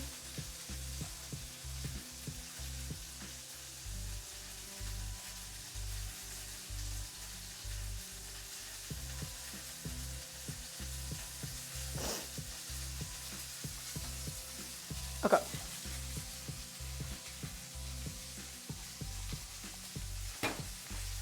Velveting is a process of tenderizing meat with an alkaline. And so traditionally you'd use egg white. A little bit more of a modern approach is to use baking soda. And it really, really helps to create a very specific texture of meat. If you guys ever had like Chinese takeout, I'm just flipping the tenders because they're going to basically cook immediately. If you've ever had Chinese takeout, that's what the texture of the meat is. It's velveted meat, okay? And it's a very, very essential, in my opinion, part of the experience. That's just going to help mitigate some of the splashing. It's really nice to wipe down the oil while it's cold, okay? Wipe down the oil while it's cold, or while it's hot, excuse me, and it won't stick to the surface of your stovetop, okay? Now, the browning faster, yes, technically, and I'm going to explain to you why I just said technically. Alkaline things do brown faster, that much is true. However, you're building a coating when you're velveting meat. You are building a coating. You're building a coating out of the egg white, out of the Sautéing wine, and out of the cornstarch. IMO, the browned, like stir-fried meat, the taste you're getting is not actually browned meat as much as it is browned cornstarch. which I think is interesting because you're basically developing like a crust. You're getting this slightly gummy egg white, Shaoxing wine, alkaline crust. If you oil passing through water passing, it doesn't really matter, right? That's what it is at the end of the day. And so, what's really nice about cooking it this way, we're able to really regulate this and make sure that nothing cooks too quickly or too slowly. The chicken thighs take the longest, the chicken tenders will cook the fastest. So we're going to pull out the tenders soon, then we'll pull out the breasts, and then we'll pull out the thighs. And when we chop it up like this, we'll let the thighs go in first, we'll let the breasts go in second, and the tenders last for it to all finish cooking. So, I'm just getting a plate ready for where I'll be taking this out. The tenders I'm going to give no more time. They're basically done. The tenders out, they can come. And again, they don't need to be fully cooked right now. We're just developing some color on the bottom of the pan, okay? We're developing a nice crust, my friends. That's all we care about. And on, my little screen goats. We're getting some good flavor. We're getting some good fond developed as well. We're getting a nice crust. Nice little crispy chicken skin. But the chicken skin, it's not going to get so crispy once it goes in everything else. Whoa, that is crazy. I can literally see the splashed oil. Oh my God, I wonder, should I actually not do this? Because what it's doing, in a way, is it's actually breaking up the oil particles. Do I know Daramgar? Yes, I do. And I have a lot of opinions. I have a lot of negative things to say, unfortunately. I'm sorry if you're an Daramgar fan. I really do apologize. Yeah, I'm actually not going to cook with this. I think this isn't even blocking the oil. This is literally causing it to splash all over the place. Whoa, that's a bit of a problem. That's actually kind of counterintuitive.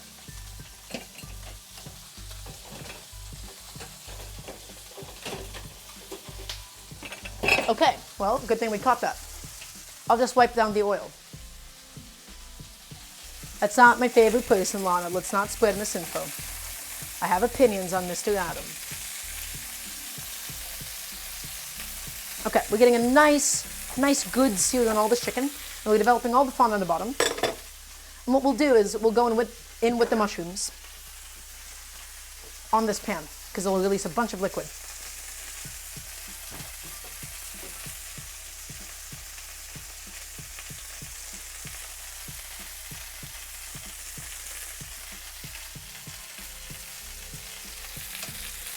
Okay.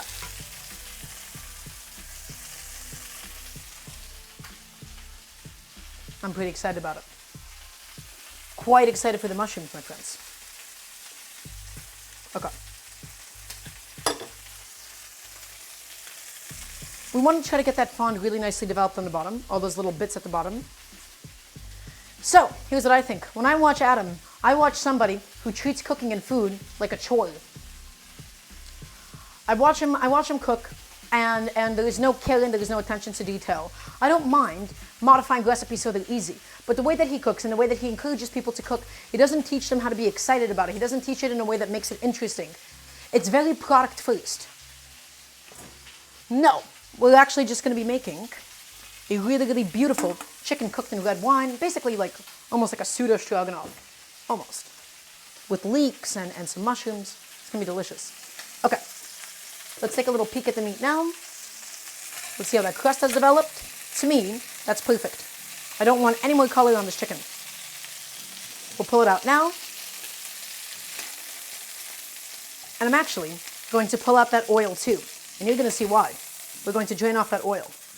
I'm going to get into a nice little container. I think it's pretty important to have the oil separated because we're going to go in with the mushrooms. And the mushrooms, they first tend to release the water, and then they'll suck up anything that is left in the pan.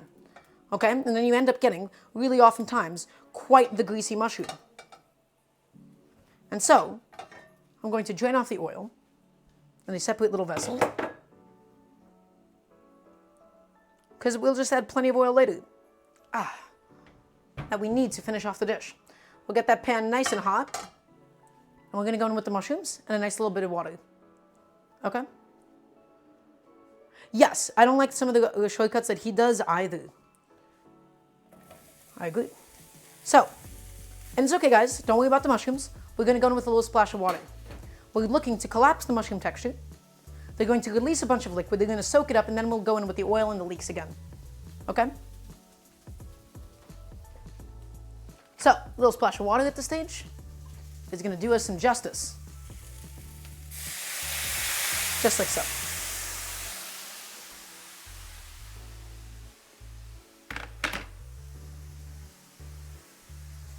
And that's why we got rid of the oil, right? Because that would also just cause quite a big splash. The water we're going to deglaze some of the fond with. We're looking to just collapse the mushroom texture, okay, my friends? It's gonna be great. Let him pick all that up.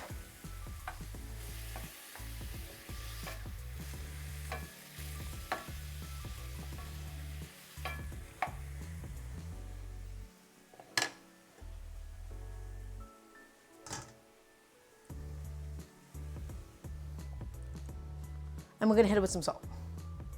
He's not the worst resource for people getting started. Yeah, I don't think so either, but it's a resource where you can go and get shit done. But I don't think it'll actually teach you that many fundamentals. That's my opinion of his content. That's all.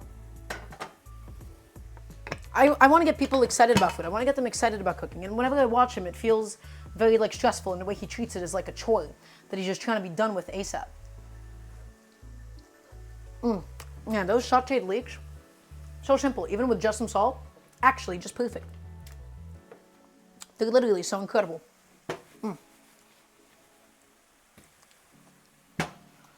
Okay. I sure did. We butchered up a whole chicken. And so I basically do this every time I stream. You didn't really miss that much. It's just a repetition of everything that I normally do. Okay, so here's the goal. We're looking to collapse the mushroom texture. We're looking for all of them to expel their liquid. Okay? Then we're going to evaporate the liquid, and as soon as the pan is dry, we go in with the oil that we took away earlier.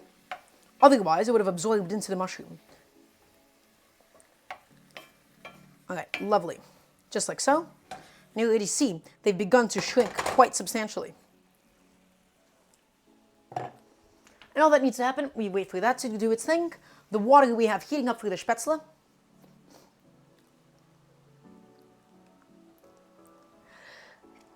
Oh, excuse me.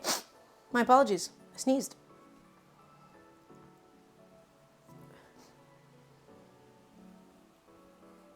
I don't know. I feel like Adam is anything but that, in a way. Oh, Joshua Weissman is content man. That is just a content man. There's a difference. You know what? I will give the credit where credit is due, in that I actually think Adam Ragusia's interviews that he does with some food experts, like the people that studied fermentation, was actually really, really interesting. Mr. Weissman is a content boy. Every way to do this. Challenge number 35. Jump cuts for little zoomer brains. Ugh, it's too much. I can't do it. I really can't do it. I'm quite critical of it. That's not a channel where you go and you learn how to cook, okay? But it's branded as such, so it feels a little dishonest. So in that regard, I'm 100% a hater. Okay, move the mushrooms around and scrape up the bottom because they're going to release like a little bit of mushroom liquid. The bottom is where all those little proteiny bits are going to be. We got to finish this step of the mushrooms, okay, my friends? Lovely. Glad we're on the same page.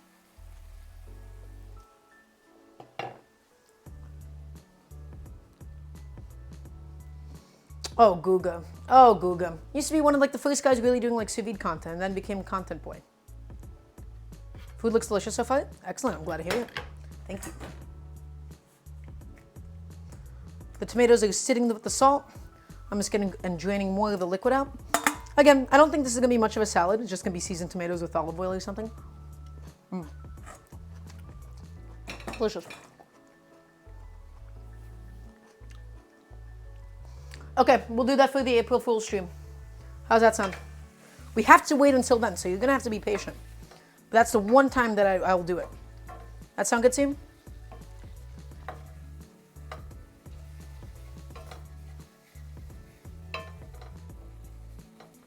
Okay. Ooh. So you see these bits on the bottom? This is where it starts to get a little stuck. And you want to make sure it's sticking to the mushroom and you're scraping it up and it's going back into the mushroom. Okay? Otherwise, you're just going to redevelop fond all over again. It's like reinventing the wheel. You can have it stick to the mushroom, is what you can do. So just get it in there, get it moving around. And now, once it hits this point, the mushroom has collapsed, it's released its water. We have all of this fond, we have all this basically mushroom broth on the bottom.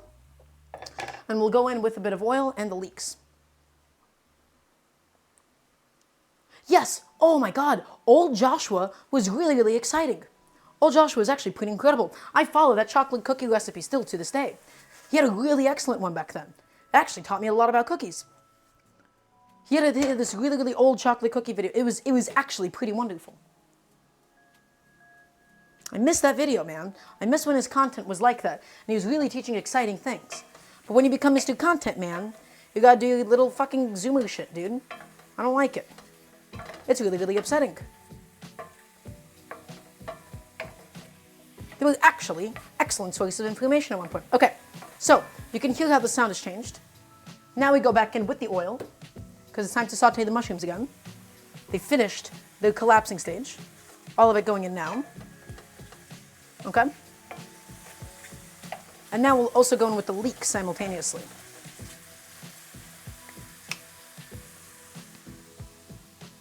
This is where we develop the color on the mushrooms that we need. Okay? The first step was just to cook them through and make them collapse. Yes, it's a really good chocolate chip cookie recipe. Do I put ketchup on my burger? Occasionally. But not really though. I prefer mustard. I really love mustard.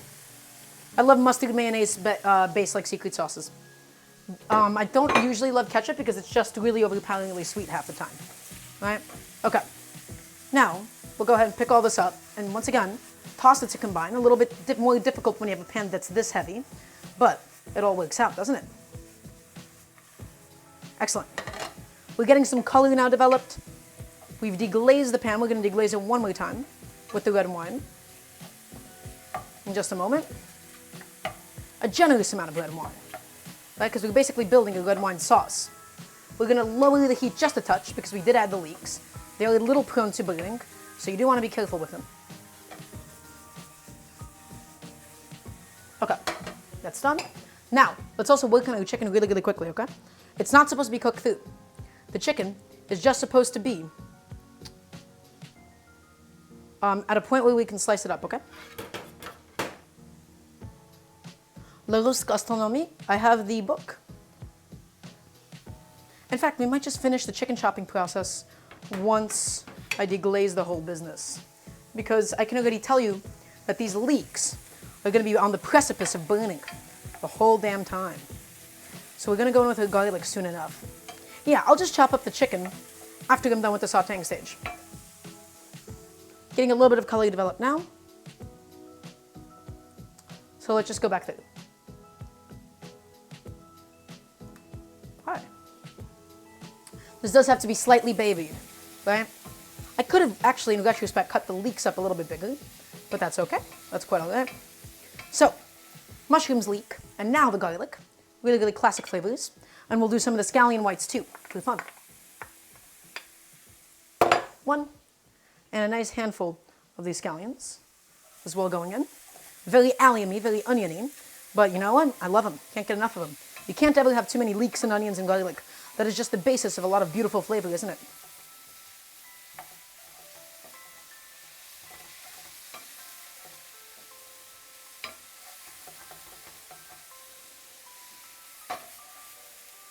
Okay, just sauteing those, finishing that up.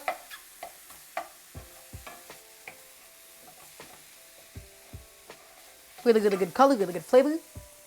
And we're going to deglaze this with both red wine and a splash of soy sauce for a little bit of extra oomph. Okay? And it's just going to stay nice and warm when we're doing the Spaetzle.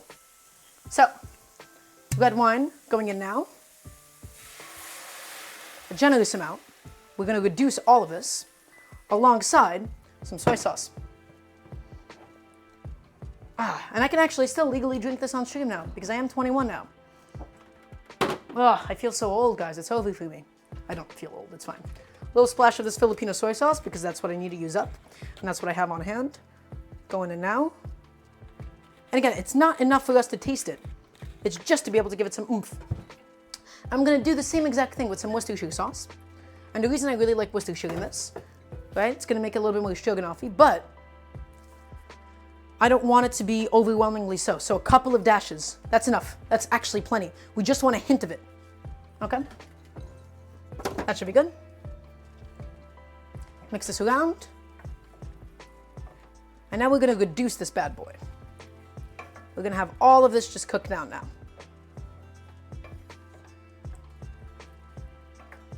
Okay, perfect. We're gonna reduce it. We're gonna add some cream. It's gonna get us a nice, really, really thick sauce. We're gonna taste every seasoning, and then we're gonna finish cooking the chicken in the sauce. Well, welcome. Sorry guys, I'm not gonna do that. It's a little disrespectful of me, I think. So let's work on the chicken. I am gonna glove up because it is still semi-raw chicken, and I'd really prefer not to wash my hands. I am a little bit wasteful with this, I apologize. Not the most eco-conscious.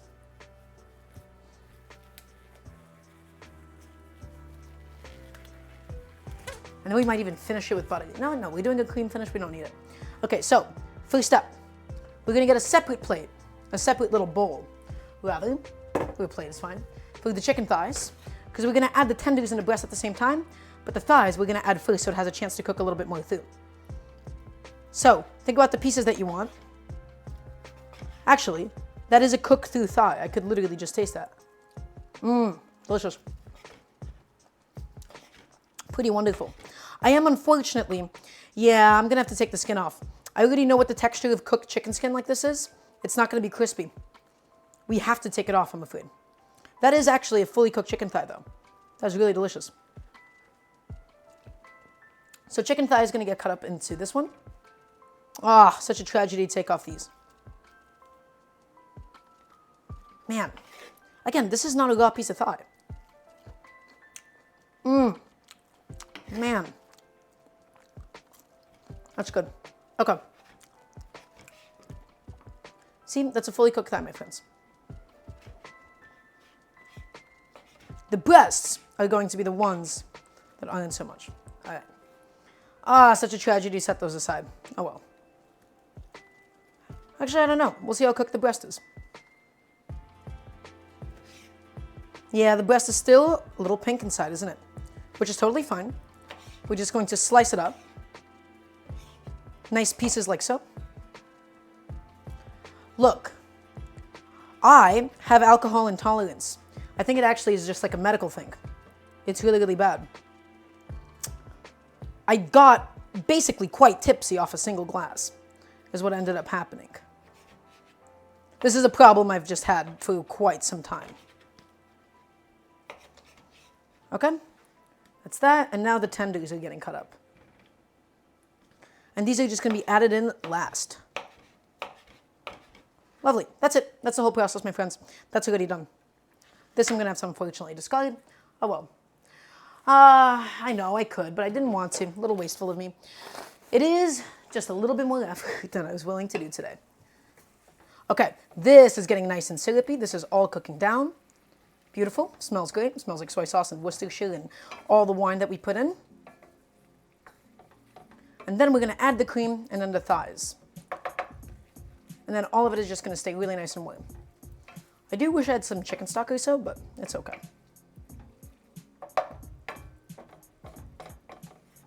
Do I have any chicken stock? Like in my freezer? I don't think I do. Actually, holy shit, I think I lied. I think I have one last, I do. I have one last bit of my ramen stock. Oh, that's great. We're gonna reduce that down. This stuff is super, super gelatinous and really, really delicious. This is ramen broth that I made. I'm gonna add that right in fact. Oh, that's so good. I forgot that I had it lying around. That is what's going to finish that off. I was like, oh shit, I wish I had some chicken thigh and some chicken stock. And guess what, I did. Okay. Let's head back to the stove. We're gonna melt that in. We're gonna reduce the whole thing. Then we're gonna thicken it with some cream. And then we'll add in all the meat. Does wine and cream mix? The answer is pretty dependent. If it's just straight up raw wine, it might be too much moisture, it might break it. Heavy cream is actually quite resilient. I think just too much heat and it won't mix, but I think it should be fine. I think it'll be fine. Okay, I'm just getting some stuff into my dishwasher once again. Just so good to clean as you go along. We have no more things that we need to cut up. All the prep has been officially finished. Pretty proud to announce that. And the last step, my friends, is just going to be cooking the Spaetzle. And so I'm going to prepare my colander.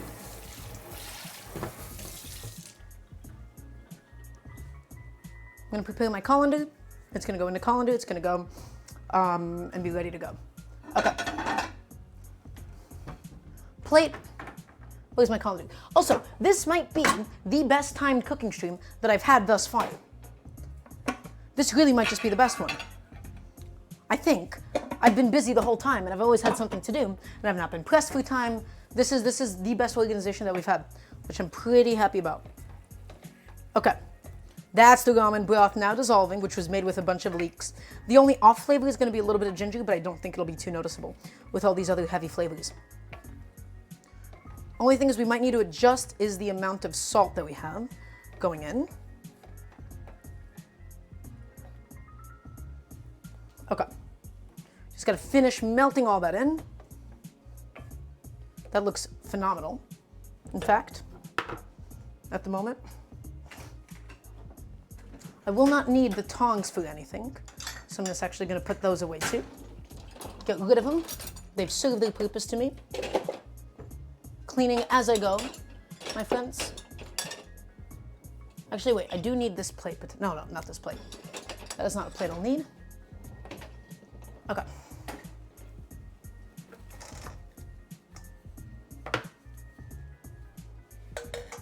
No, you did not miss the Spaetzle quite yet. It's still gonna happen. I've not had much breakage with cream and red wine before. I've had breakage when I've been using other things, but it's fairly stable.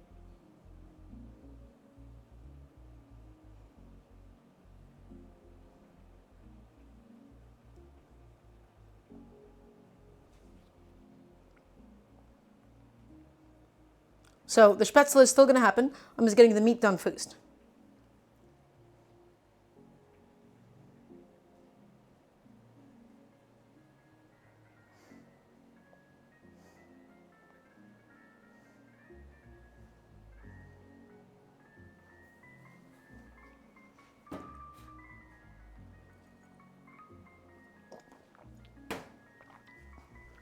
Let's go ahead and take a look.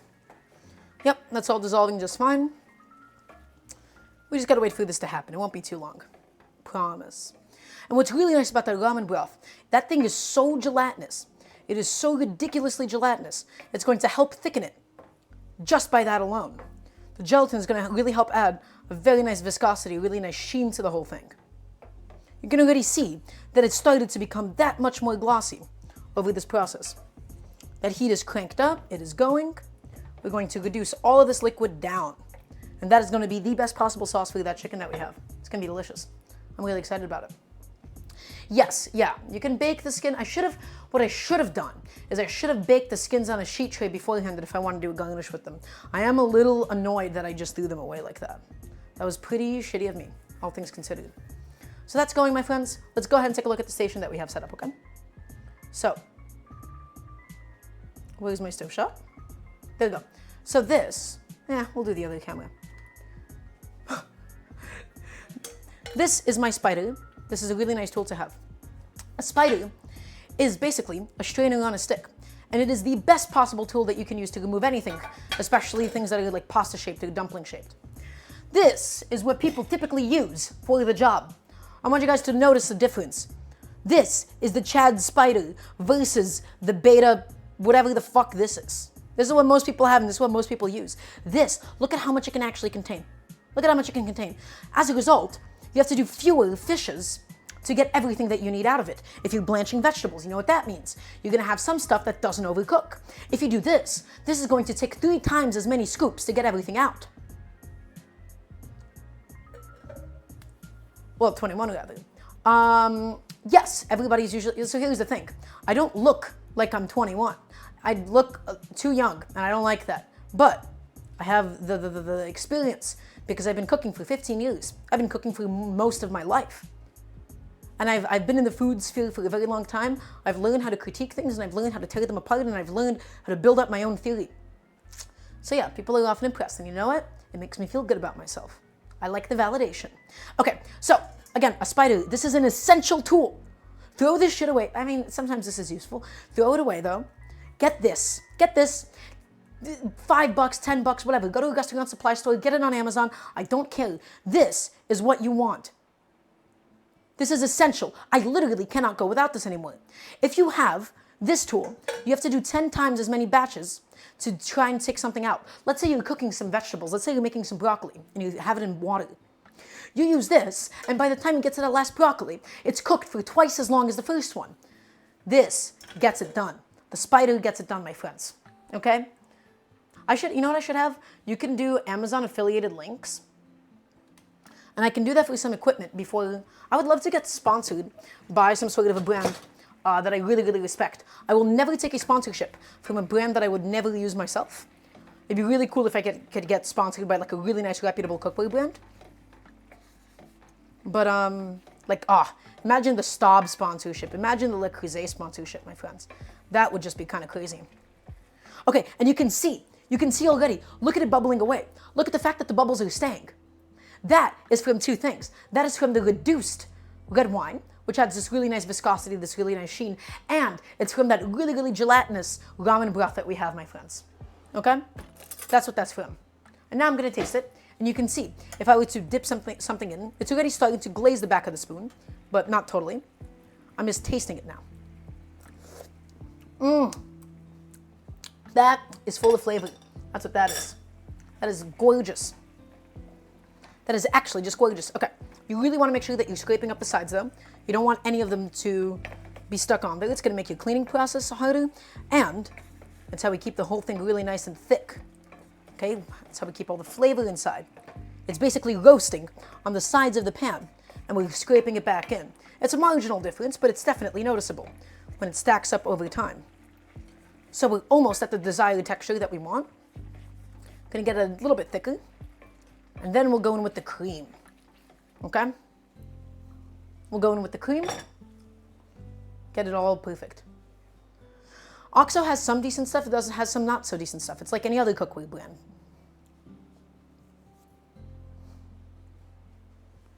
Yeah, we can do that. That'd be pretty nice.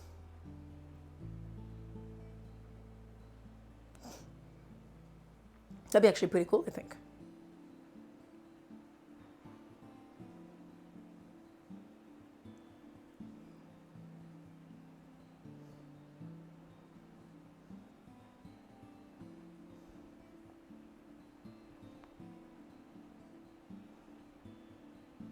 Okay.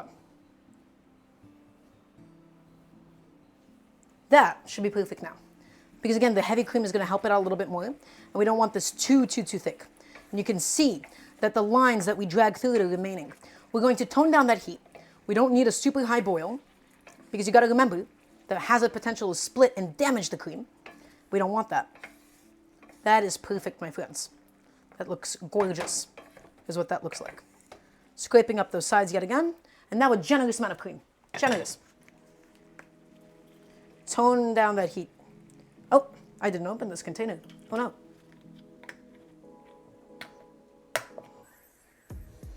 Always give your dairy products a little sniff because you don't even know if it's been left out of room temperature, right? Smells good. I always do this before you cook with it. Last thing that you want to do is throw in a bunch of spoiled cream.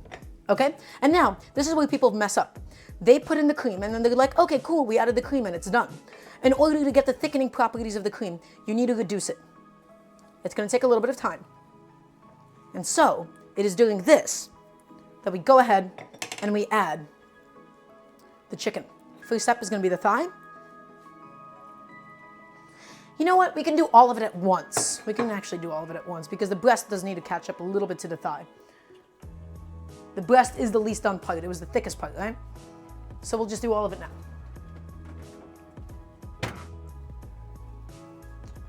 The rest of the meat going in, along with all the resting juices. Boop. Just like so. I'm gonna throw this into the dishwasher in the meantime while I have a second. That is now a fully loaded dishwasher. Got all that done. And this is just gonna go for a little bit. It's going to cook up in no time. Get all the chicken in there, get all of it submerged, get all of it incorporated. And as the chicken cooks through, the heavy cream is going to do what it does best and thicken the rest of this. And we're basically cooking this until it reduces. Look at this. That is a gorgeous thing of chicken. A little bit too thin now, but just wait. Just you wait.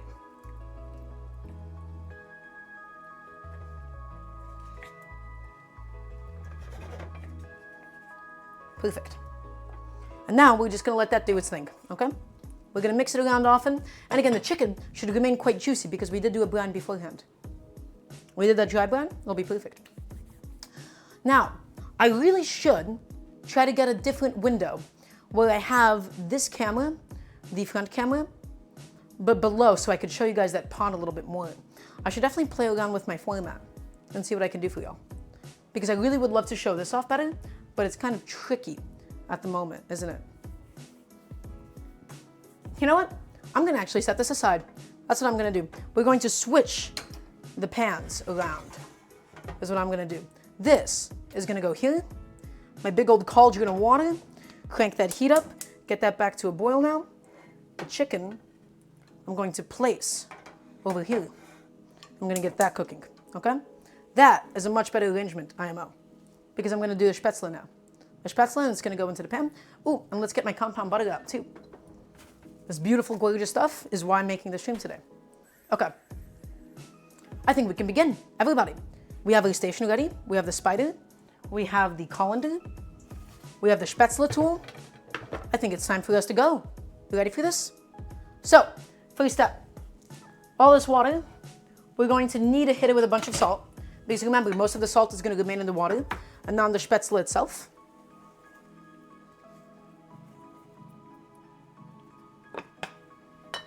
The chicken is on like a nice medium heat or so, right? We don't want to split the cream, but we need to reduce it and evaporate it enough that it thickens the dish. And it will. You just have to be patient. Okay, so here's what's going to happen, my friends. Let's unravel the batter. It's Spaetzle time. And it's really, really quick. We basically let it float to the top, and it's going to take about a minute. So, over this, just like so, we're going to go in. And remember, told you guys about that cookie scoop? This is where it's used. Oh, beautiful batter. Scoop that right in, and off it comes. Imagine if we did this with a wooden spoon or a ladle, how annoying and uncomfortable that would be. We're gonna do about 2.5 scoops every iteration. We're gonna have to cook this in batches, okay? So that's inside, and now we move this around. Move it.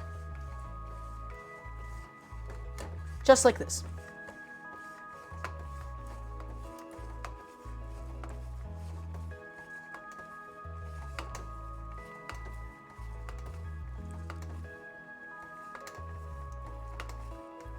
Perfect. And it's always the one in the middle that does end up getting a little bit cut, but that's okay. And you really want to make sure you're not doing this in too big of batches at a time, because if you do it that way, what's going to happen is you'll have some that overcook and you'll have some that undercook. And now, my friends, the Spaetzle are forming. We let them rise to the top. Once it all goes into the top, we cook it for another minute. This is thickening beautifully now, right? The cream is doing its job. It's acting upon the sauce that we've built. The chicken is going to be ready to go. We don't want it too loose. We don't want it too thick. I'll show you what the final consistency is going to look like. It's risen to the top. We add a minute onto the timer, and that's all that it takes. They're super, super little thin bits of dough, okay?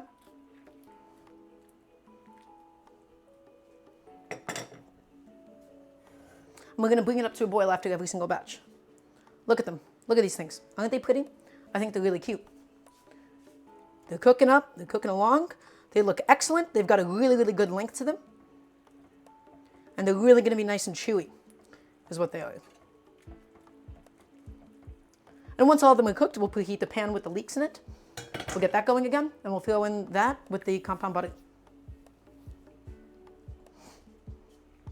Perfect. That looks excellent, as a matter of fact. It really, really does.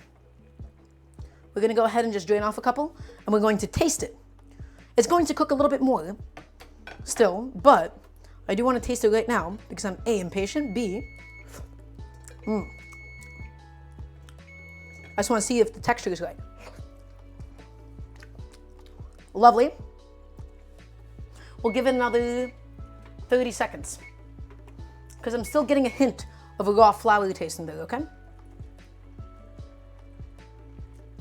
And they don't really get too mushy unless you cook it for like hours on end. So I think ideally we should do 2 minutes once it rises to the top. Oh, it is salted. It's salted boiling water. Okay, this is cooking way too aggressively. This has a risk of splitting. So I'm just scraping up the chicken. Okay, I'm scraping up all the stuck stuff on the sides, getting it all back integrated.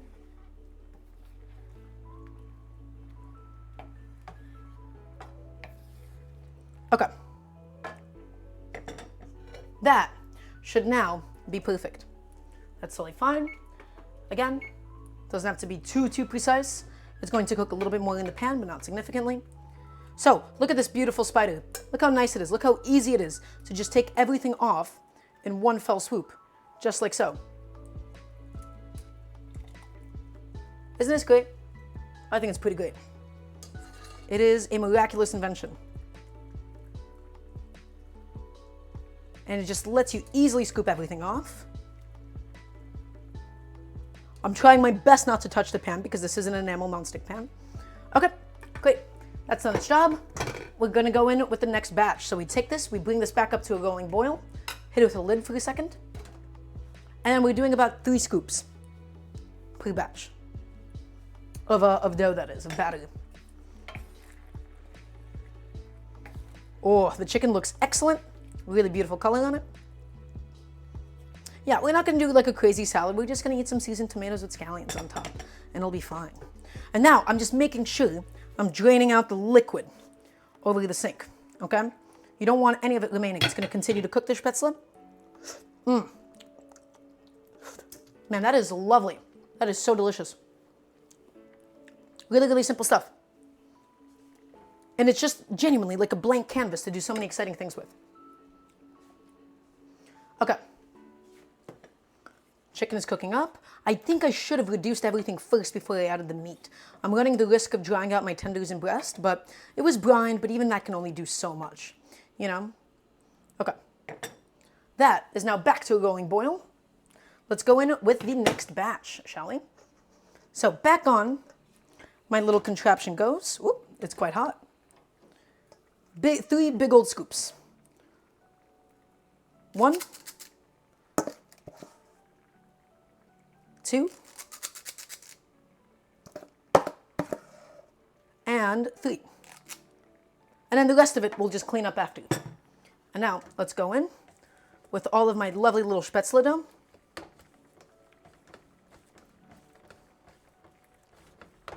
And make sure you press it down quite firmly. That's how it actually gets pushed through, okay? Did any of it come off the edge? Nope.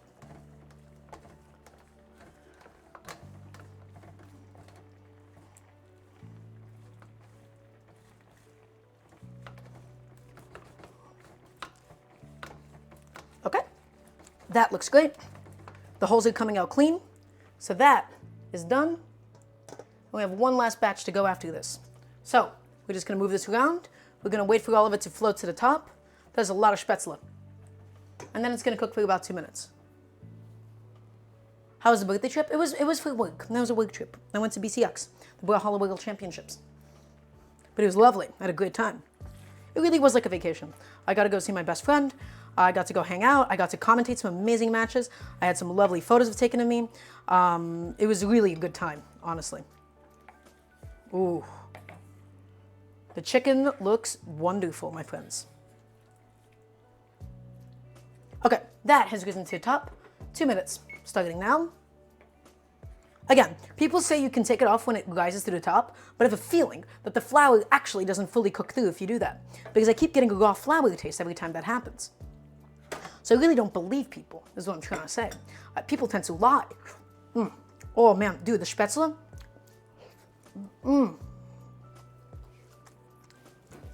It is really, really good. That is actually just delicious.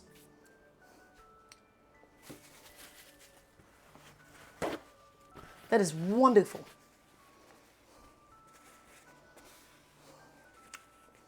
Okay. We have one last batch, we have one last iteration of Spaetzle to be done once this is done cooking. But yes, it has that pleasant chewiness, and it's not overcooked or anything, but we've cooked out the raw flour taste. God, I love Spaetzle. They're really delicious. They're actually just my favorite. They're slowly becoming just the perfect thing to do at home. You guys actually see how easy this is, right? You see how easy this is? This is so much easier than doing fresh pasta. Rolling it out, drying it out, cutting it up, the kneading. This was mix batter, let batter sit, then put through thing. And that's Spaetzle. It's actually just optimal, is what it is. It really, really is. I love it. I love this stuff. Okay. That should be just about done. We're going to go ahead and taste a few of them just to see what they like.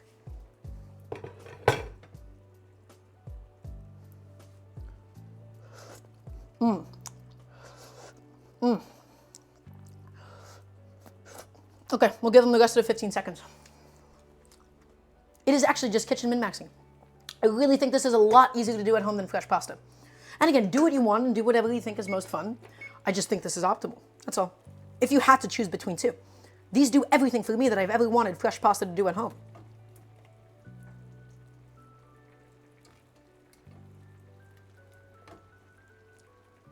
And we're not going to use all of it today.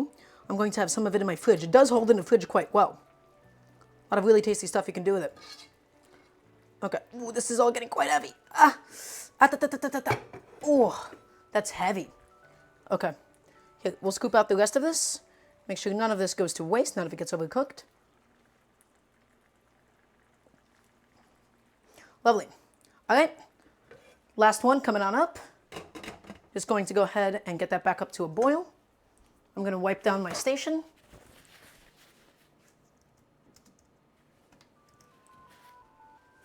Just wipe everything off while that's coming back up to a boil. And now again, we really don't want the cream to split. We don't want this to over reduce or anything. And it's also going to thicken more as it cools down. So I think this, my friends, is the perfect texture for the chicken. Look at this thing. That is great. We have this lovely, luxurious cream broth sauce. We're going to give this a nice little taste.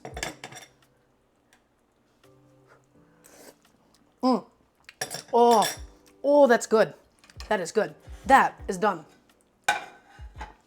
That does not need any more cook time. That comes off the heat.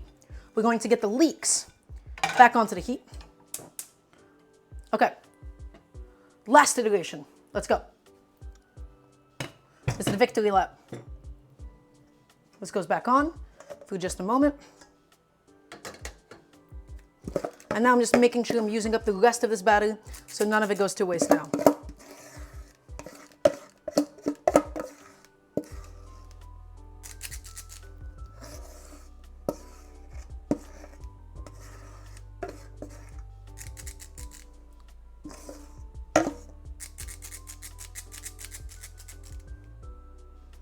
Okay, that is just going in. And the Spaetzle will add directly in to that pan that we have going.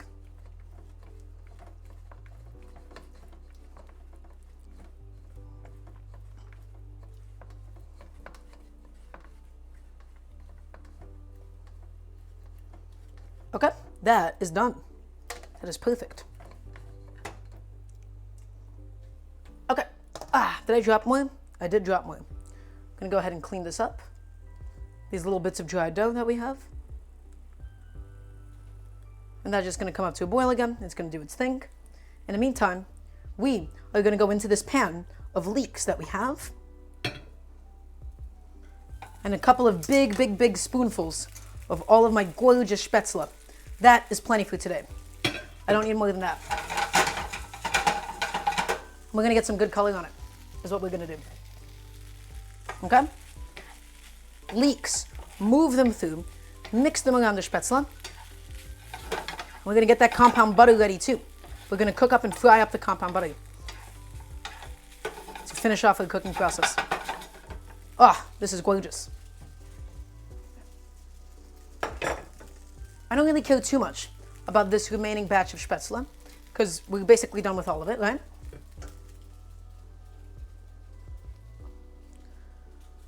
Ah, my friends, we're basically done. We literally have so little left. Where's my butter? Ah, found you, buddy boy.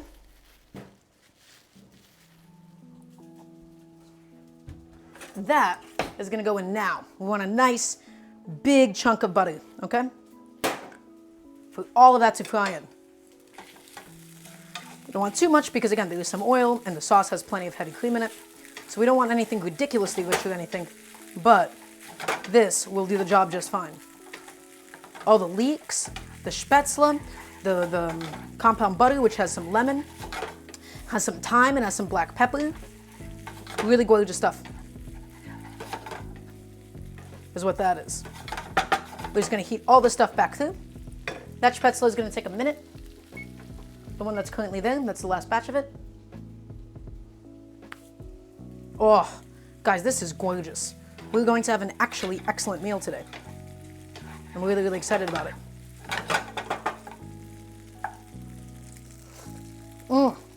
Oh, dude, that compound butter is incredible. No, they don't stick. I don't know. They haven't actually really stuck for me. I think if you drain them on the cold water, they'll stick. They've not stuck at all in my experience. Maybe you could dress them up with a little bit of oil to make sure they really don't. But I don't know. It's treating me good. Okay. Big old pan full of Spaetzle. We're getting just a bit of a color on it. Not too much or anything. Just cooking the butter, cooking the garlic in there. This is about to be done. We're about to pull this out. But yeah, in my experience, it doesn't really stick that much. Hope that helps. Okay, kitchen timer off. We can go ahead and clear that. That's done. And now we'll go ahead and get this inside. Come on, buddy. Out you go. You're done. You've served your purpose. Gorgeous. Excellent. And completed.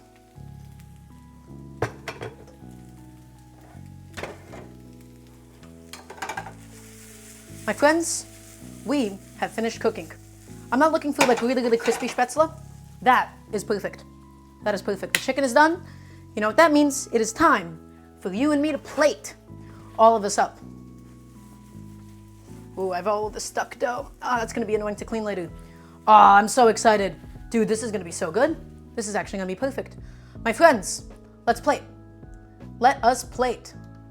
So, I'm gonna compose the shot. I'm gonna make it look really nice and pretty for all of you. So here's what's gonna happen. You guys ready for this shit? I'm ready for it. You should be too. Ooh, that sauce is glossy and velvety. So here's what's gonna happen.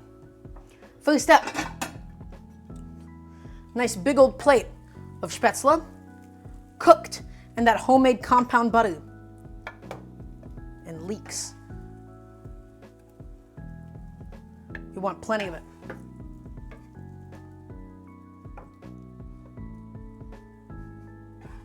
A little bit more. Lovely. And now we'll take a nice big, generous scoop of all of this chicken, all of these mushrooms.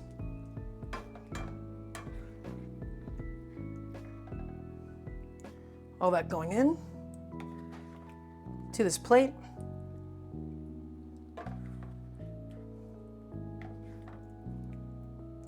That should be plenty of meat. And now I'm gonna get some of the sauce, because that's what it's all about. That's what's going to be incorporated into the Spaetzle itself. My friends, you ready for this? Look at this. Look at this. Look at this. Oh, doesn't that look lovely? Gonna just clean this up a little bit. So we spread this around like so. There's a little slick of oil here. This is mostly for the camera to make everything nice. Look at this. That is a proper bowl of Spaetzle. Excellent. Proper plate, in fact. And then we're going to do just a little bit of scallion across the meat itself. Not the Spaetzle, we're going to keep that fairly intact.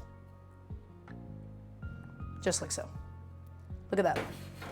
And I'm going to get a little bowl. The tomatoes, I've realized I'm not going to do a salad with. I had nothing else to do this salad.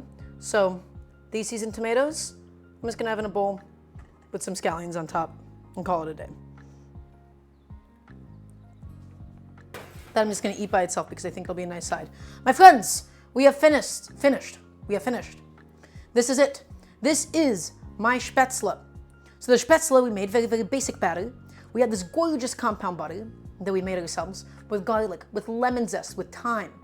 We had some leeks. We sauteed it in olive oil. We added the Spaetzle. We finished it with the compound butter. The meat, we broke down a whole chicken ourselves. We started building a beautiful sauce by sealing off the meat.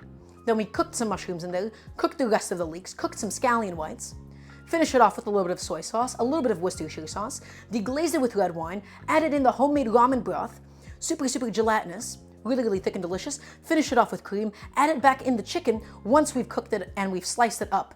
That is my Spaetzle. I'm very happy about this. And now, my friends, it is time for us to eat. So I think a fork and a spoon will be my ideal weapons of choice for something like this. Oh, look at the Spaetzle itself. It looks incredible. I'm going to start off with the tomatoes just for a nice little light bite. Right? Because I just like tomatoes.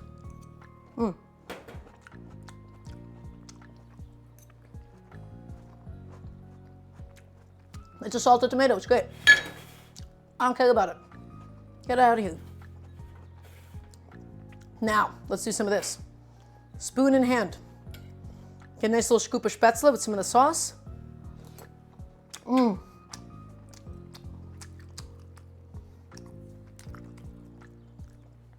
Oh, that is good. Dude, that is seriously good. Get some of the meat.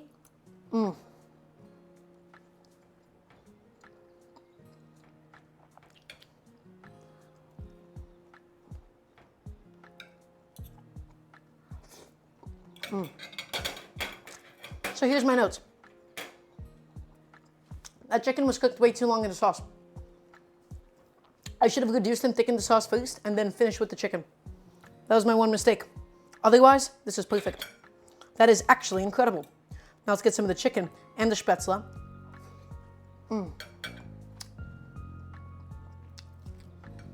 That was really delicious.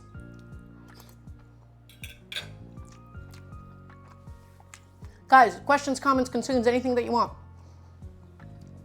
before we close off for today. Any thoughts, feelings, any suggestions, comments? Look at these beautiful Spaetzle. Look at these. I'm so proud of these, dude. They're actually just so much better than last time.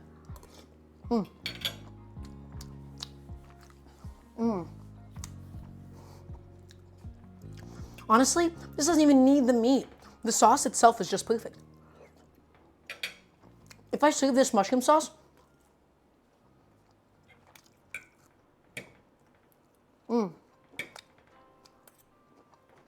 thank you.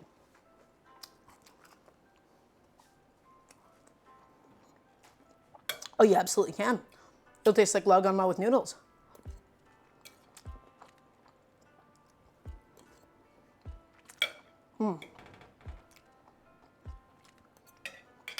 Guys, I'm telling you, make Spaetzle at home.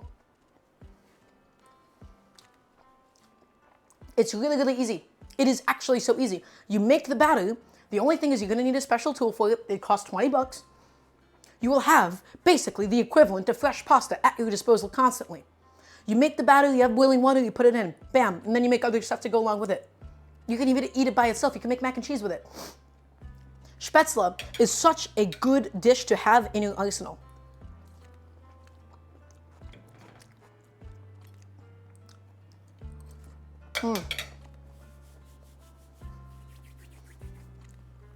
Lovely. God, I love it. It is such a pleasant texture. It's bouncy, it's chewy, and it just soaks up sauce so well. And it naturally, look at the beauty of it, look at the beauty. It naturally makes these little ridges that soak up the sauce.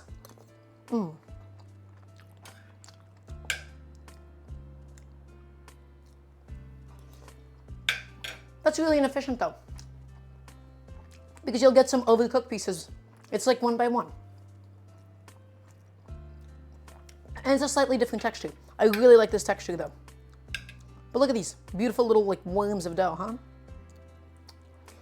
huh? Incredible. That's what I'm talking about.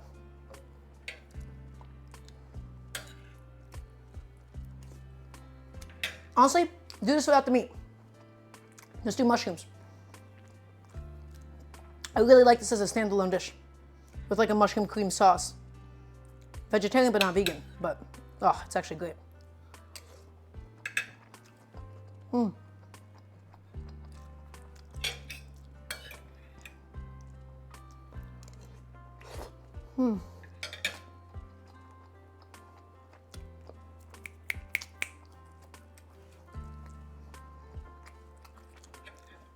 It's got that chew. It's got that bounciness. Soaks up the sauce. I am a satisfied customer. Oh man, that's good. The meat blows me. The meat I'm not interested in very much.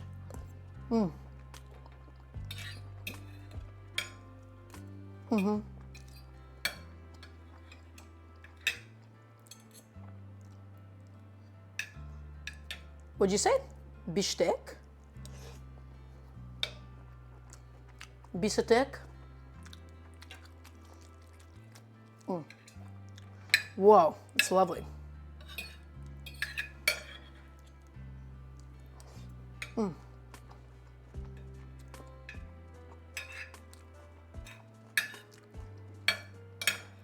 Seriously, almost all the effort went into everything else that we did.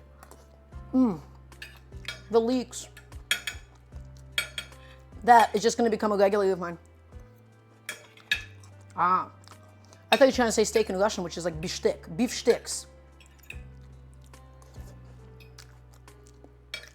My mom when she comes home.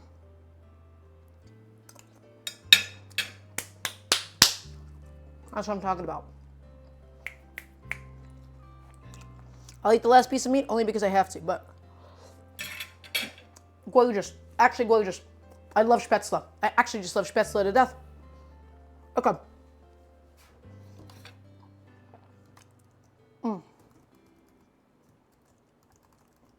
My friends, thank you so much for watching. Final comments, questions, concerns, anything that you want to say to me? Oh, I have to log in, don't I?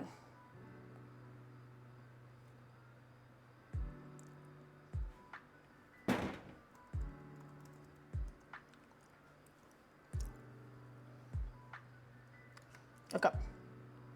This needs bread? No, that's what the Spaetzle is for. Eat it in a bowl. That's what I recommend. Hugs for Chaz. Is that okay? Yes, that's lovely. What am I making on Friday? I don't know yet. But we'll actually be live tomorrow. Guys, we're going to be live at 6 p.m. tomorrow. 6 p.m. Eastern time. The same exact time as this. I see Umbrella streaming. We'll go ahead and rate Umbrella. Why, thank you. Okay, everybody, thank you so much for watching. We're going to go ahead and go to Umbrella stream. I'll see you guys tomorrow, same time, 6 p.m. Eastern time. Be there or be square. And you don't want to be a square. You don't want to be that at all. Thank you. I had a beautiful time. I appreciate every single one of you. And thank you guys for being here.